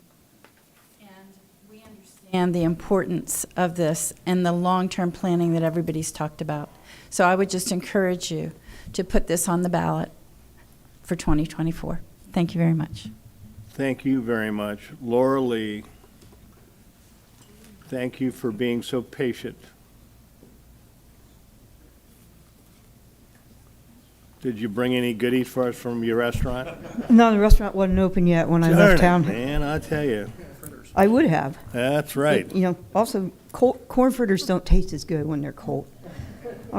So I'm Laura Lee Thompson, 3550 Irwin Avenue, and I support putting the vote to the people in 2024 for many of the reasons that were already stated. And one of those is the long-term planning and the time that it takes to put these large-scale projects together. And I'm going to pick one, you know, it's dear to my heart, and that's the Max Brewer Causeway in Titusville. So we have two fabulous projects that are taking place on Max Brewer. On the north side, we have a parking lot and major high-technology stormwater processing control going in on the north side, and there's going to be a retaining wall and then a restoration of the beach. And on the south side, you have wave attenuation devices going on in the river that will break up the power. So we have the longest fetch of all coming into the south side of the Titusville Causeway, and the erosion has been catastrophic. So we're going to put in wave breaks, restore the beach there. So actually, Titusville is going to have one of the longest causeways in the county with beaches on both sides, not rocks and construction debris and rubble, but actual beaches. And it's also the most important horseshoe crab nesting area in the entire state. So you have two projects, and it'll be a showcase too. And it'll be a test, because on the north side of the causeway, you have the traditional gray infrastructure that's put in place for resilience. And on the south side of the causeway, you'll have the new technology green infrastructure going in place, also for resiliency. So it'll be interesting to see how the two technologies work. And I'm really anxious to see the results of that. But my point is that we started on this, I think on the north side, I think Commissioner Pritchett in 2014. It was a long time ago. It was part of a Brevard County Parks referendum. 2017. Okay, but the serious work started in 2017. But we started talking about it then. And in 2016, we started talking about the south side. So it takes a long time to plan and execute and get these large projects permitted. And that's why we need to keep the SORL program going, so that the agencies that we're working with know that that funding will be in place in the future. Thank you. Thank you very much. All right, that's the end of the cards, but I do have a couple of questions, if you don't mind me asking. Virginia, I think maybe you might be able to answer them for me. Number one, how many counties does the Indian River Lagoon encompass? There are 5 that are along the lagoon, and then the southern edge of the lagoon touches Palm Beach County, and so they don't claim the lagoon when it's going to cost them something to fix it, and they do claim the lagoon when it's in their best interest to do so. So the half-cent tax is only applicable to Brevard County? Yes, sir. And the rest of the counties pay zip? They do many of their own projects, but what they do is funded other ways.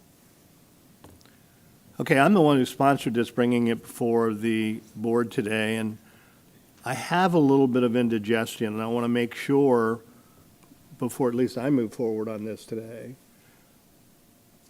that none of the money that comes in is spent for stuff that has not been approved already, and that we find that some of the money is being spent for things that really are not in the plan for spending the money.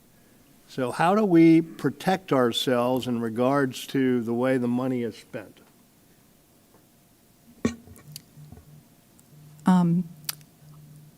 You see the plan annually. The county commission approves the plan annually. All of the dollars that are collected go into the Save Our Indian River Lagoon Trust Fund that's in the board's control. None of those dollars are spent on anything that's not pre-approved by the board in the plan. The program is audited annually, and there have been very few minor issues during all that time on any invoice, anything. So you feel comfortable that we're in good shape in regards to that? You are absolutely in control of these dollars. Okay. That's all the questions I have. Is there discussion from the commission? Commissioner Feltner? I'm sorry, Commissioner Pritchett, did you have your light on? There's a light. No? Okay, that's an old one. Commissioner Tobias, did you have your light on? Commissioner Feltner, please, go ahead. Put my light on.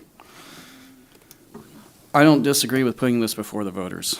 I disagree with putting it before the voters in 2024. And here's the reason why. 60% of this board is going to change in November. And putting this issue before the voters just 2 weeks before the new commission starts, I think is a mistake.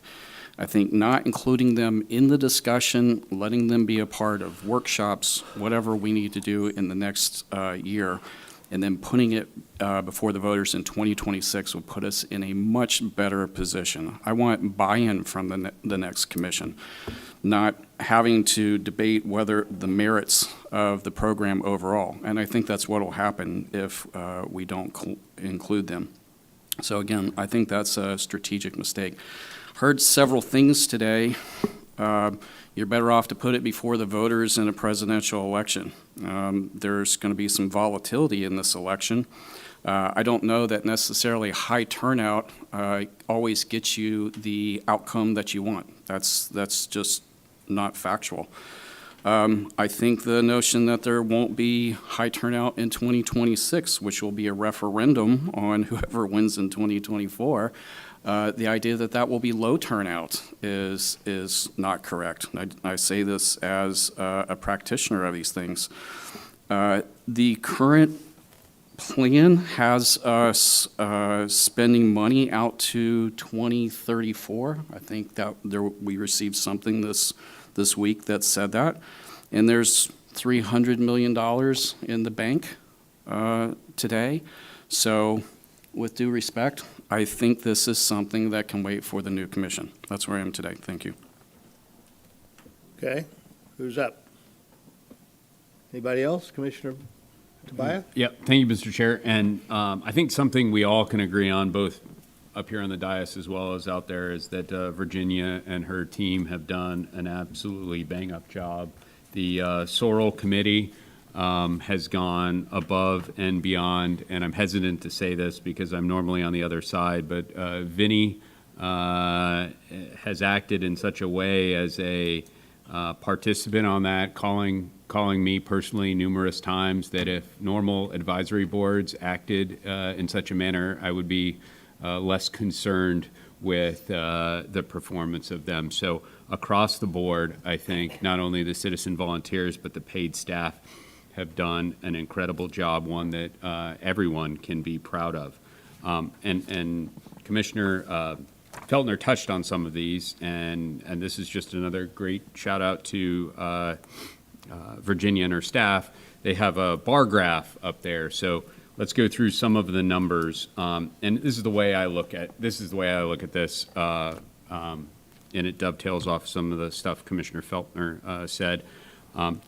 I think this is a huge problem here, and I think we need to see if what we've done is having a marked impact, and just how big of a marked impact before we ask for more. This is akin to, a child with dessert who wants seconds, but they haven't eaten the full portion of their dessert before they're already asking for the second. So let's put that some facts behind that. We've spent where we've seen measurable progress of just under $78 million. What that accounts for is about 13% of the total amount. Where we've spent the money, it's been completed, and we've seen the impact that money has. We have about almost $400 million in progress. So yes, it's doing its job. Hopefully it's doing its job well, but we can't measure the outcome of that $400 million, the totality of that, until it's done.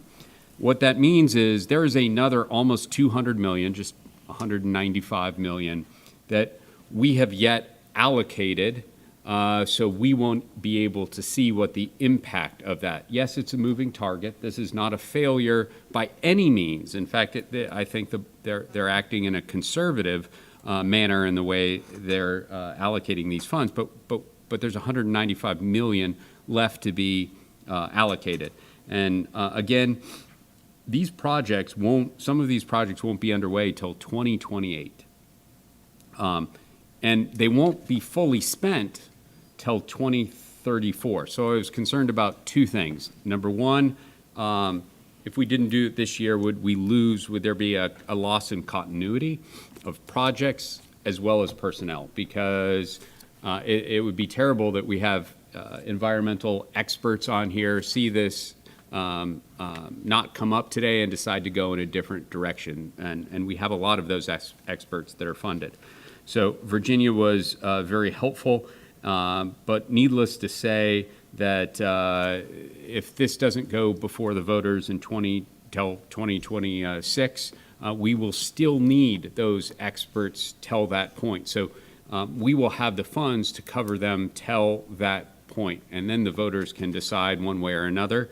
And as I mentioned before, some of these projects won't start till even 2028. So I don't see that there will be a loss of continuity in either projects or, more importantly, personnel. And this is just a shout out to Vinny again. And I said this was bad that we came to the same conclusion, but he was looking out for not only the environment, but the people that help, the people that are out there, the experts and the personnel.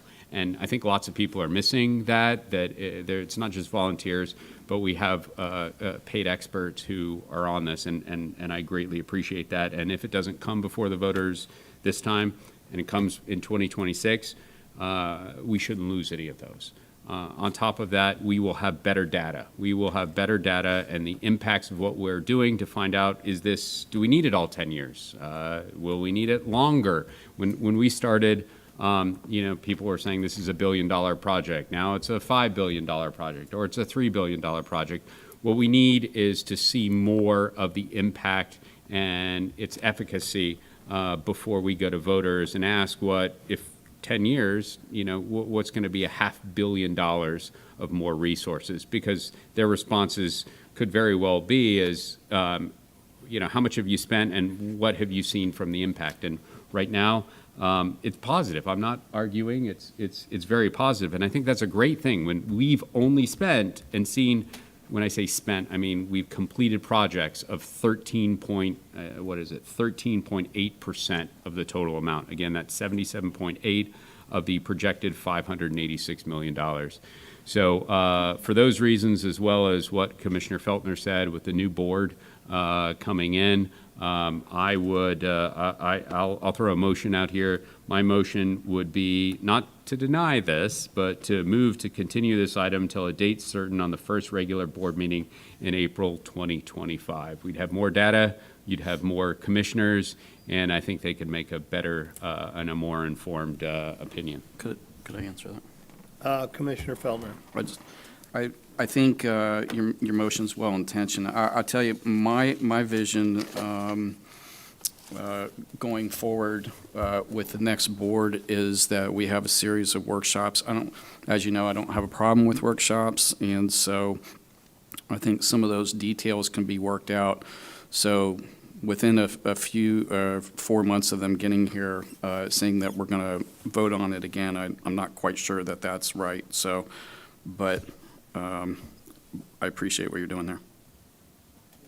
Okay, is there a second to Commissioner Tobias? Commissioner Pritchett?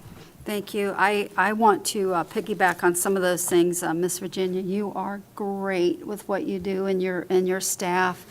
Your integrity is right at the top of what you do. And when the question was asked about spending it where the voters intended it, you have that right on the nose. Never have had a problem with the way you've managed these funds and the projects you've brought forth. And I appreciate that tremendously. And Vinny, I'm going to piggyback on that too. You're such a good person, and your heart's so right in this project, and you're easy to listen to and to think through the things that you bring up as well. And the passion for this, our lagoon is pretty great, that we all surrounded around a common cause, and it's a wonderful place we live, and our lagoon is so vital to us. I heard there's sharks in it a lot more now, so. A couple of thoughts on this. I'm pro lagoon. You know, anytime we're going to bring this forward, you're going to have me behind it. I'm going to be, you know, out there, you know, promoting vote for it, vote for it. I don't disagree with the fact that I think it's a little bit premature. I think it would be better to put on the ballot in 2 years. But I tell you what I'm willing to do is to make a motion right now to approve this ballot and approve it to go on the ballot in 2 years. So I would make that motion that I approve this, it goes on in 2 years. That would give the next commission, if they need to make some tweaks. We did this a few years ago with a couple things. You have a couple of things coming on the ballot we worked on very hard 2 years ago that are coming on the ballot. And this commission could change it right now if we wanted to in the next couple of weeks. I'm not sure we're going to, but we could. So I'm gonna make that motion to do that because I think there's a motion on the floor. Yes, sir, but I'm just saying what I'm gonna do in a minute. Okay. But my thought with that is then, because I think there probably could be some more aquarium aspects put in this as well. The aquarium is gonna be a great project for the lagoon, so maybe the next commission can tweak through some funds to raise to have that project really take off and to be very successful, because the aquarium is going to do great things for our Indian River as well with science and study. So those are some things, if we had more time, that I would have brought up for this if we were going to do this now. So after the motion goes, if it goes or doesn't go, sir, I will be making a motion to approve this language to go on the ballot in 2026. Very good. Commissioner Feltner. I suppose we should just handle these motions as they come. So are we on Commissioner Tobias' motion? We have not gotten a second for Okay. Commissioner Tobias yet. Is there a second for Commissioner Tobias' motion? Hearing no second, the motion dies. Commissioner Pritchett. I'd like to make a motion to place this ballot language on the ballot in 2026. And then the commission for the next couple of years, you guys can make adjustments or changes. But everybody up here supports the lagoon, and I think that will make this speak volumes. We are behind it. Just the timing should be adjusted a little bit for more information and study. Mr. Chairman, with all due respect, I think that's this commission making a decision for the next commission. So I know you could take affirmative steps to undo it, but that's what they would have to do. And I think we should just let them decide to put it before the voters again, maybe after a series of workshops or whatever they decide. And I think that's the better way to go. So I wouldn't support that motion today. Commissioner Goodson, you have any comments? No, I'm going to wait. I've got a motion after you. Okay, that was my motion, if there's a second. Okay, is there a second to Commissioner Pritchett's motion? Motion dies for lack of second. Commissioner Goodson. I would like to make a motion that we place this on the ballot and with the proper wording from our attorney. That's my motion. Commissioner Pritchett, would you take the chair, please? I will second that motion. Okay, I'm going to call the motion. We're on that one. want All discussion? in favor, say aye. Aye. All opposed? Nay. That motion fails. I'll give you back the things you can. Okay. Wow, So, don't approve the here lagoon. we are. Y'all are terrible. Now, Mr. Chair? Yes, sir. Quick question for Commissioner Goodson as we move forward. Did you make that motion to avoid the workshops, or? I was just curious. And of course, you not being there won't be near. Yeah, okay. I was just trying to find the basis of it. Thank you, Mr. Chair. What if we make the workshops voluntary?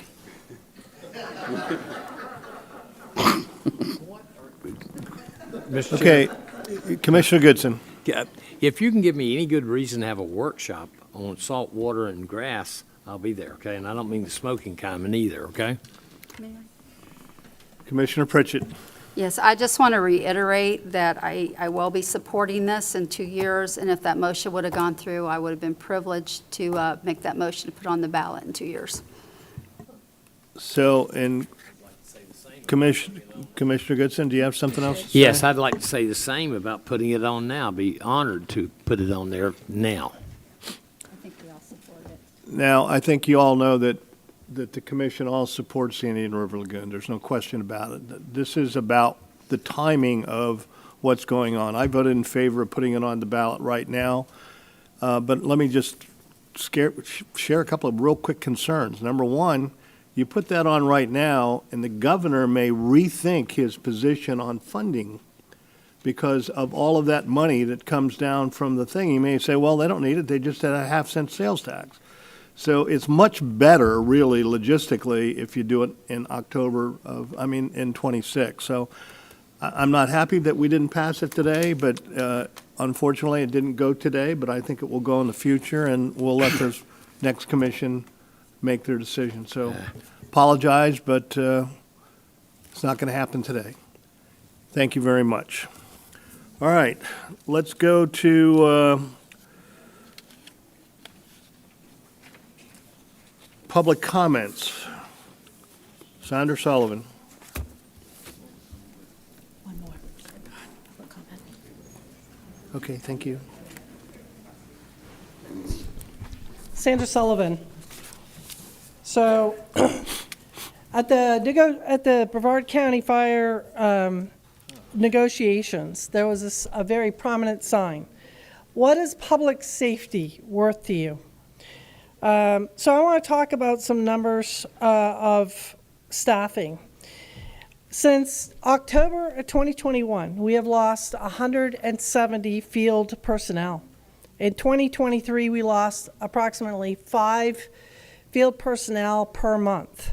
In 2024, this is increased to 8 per month, approximately. The projection hearing from these people is that we're going to be to a point of browning out fire stations, which could cost lives by within the year if we don't address the public safety issue. The pay differential, the variance for a medic at top out 10 years is about $25,000.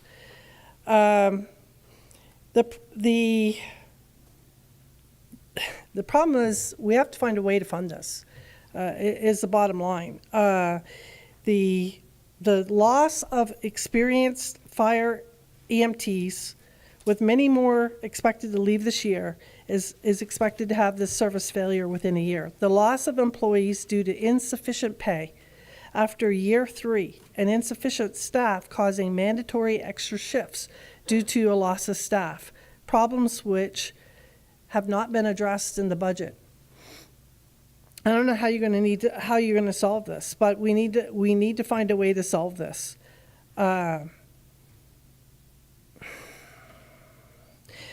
There's an issue going back with the reports in 1997. I mean, prior to 1997, we funded EMS with an EMS assessment. The problem is when we took on in 1998 a county-wide EMS, we took on that cost burden, but we're not really charging this to the cities because the general fund portion is short. I did the numbers. It's short. And if you throw in the lifeguard in there, the spread is even more. So it's like 10 to 12% underfunding it. It's more if you count the lifeguards. And the lifeguards is another issue. I went to a meeting, and one of our state reps stood up and said, what you're doing and taking it from the cultural grants and moving it to marketing and the driftwood method, it's not legal. You're going to get sued.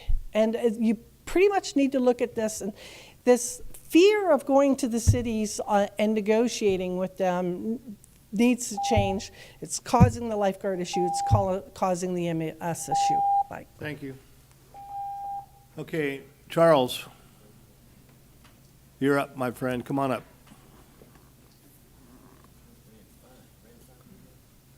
Yeah, that was Commissioner Fine, and he's Representative Fine.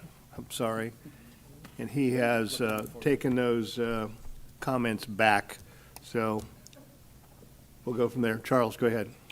Charles Tovey, 2555 Roberts Road, and I am your friend, and I'm everybody's friend until they cross me, backstab me, disrespect me, my right to live.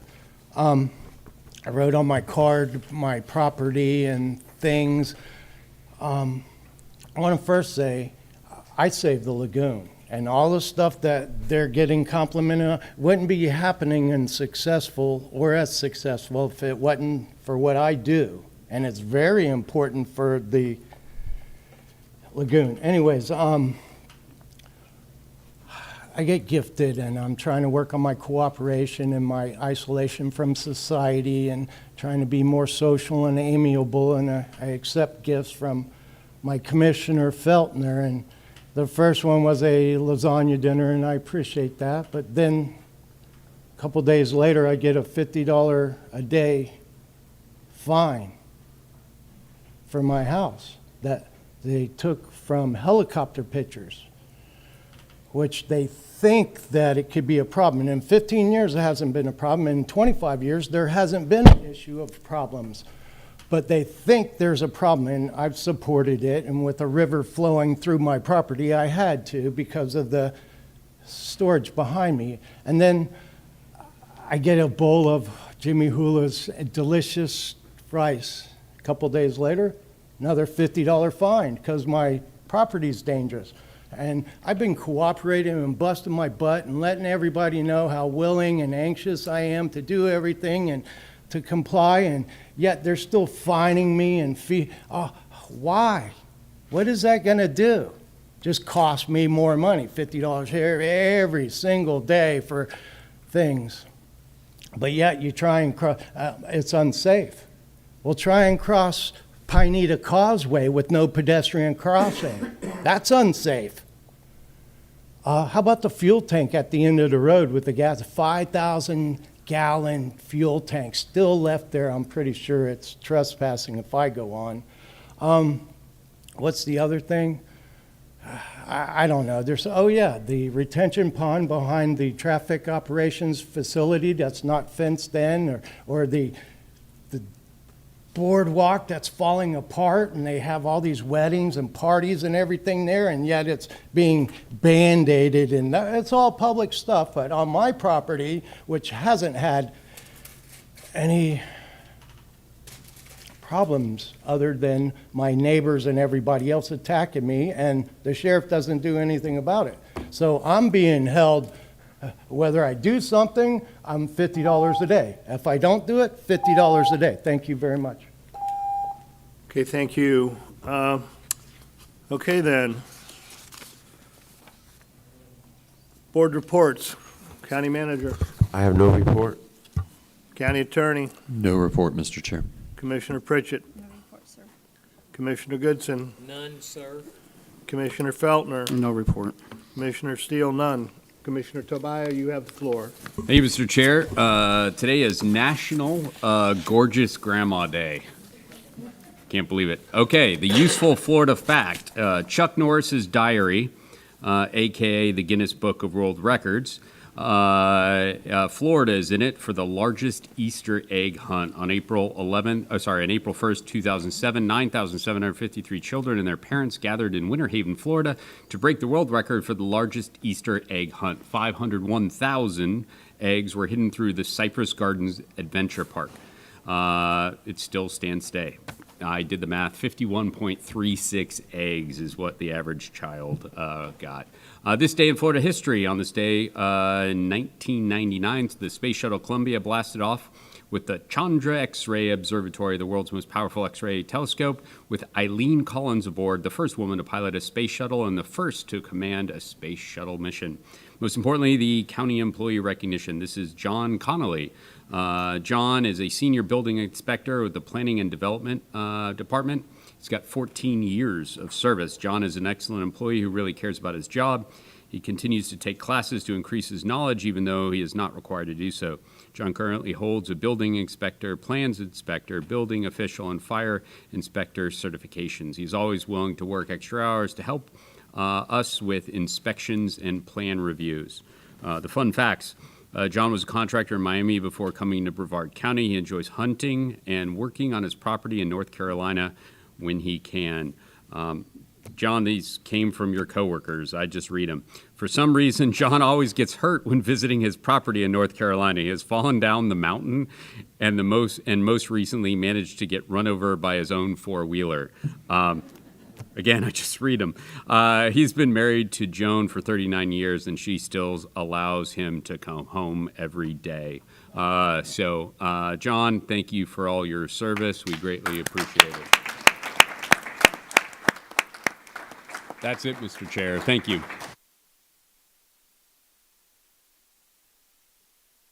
Signify by saying aye. Aye. All opposed, nay.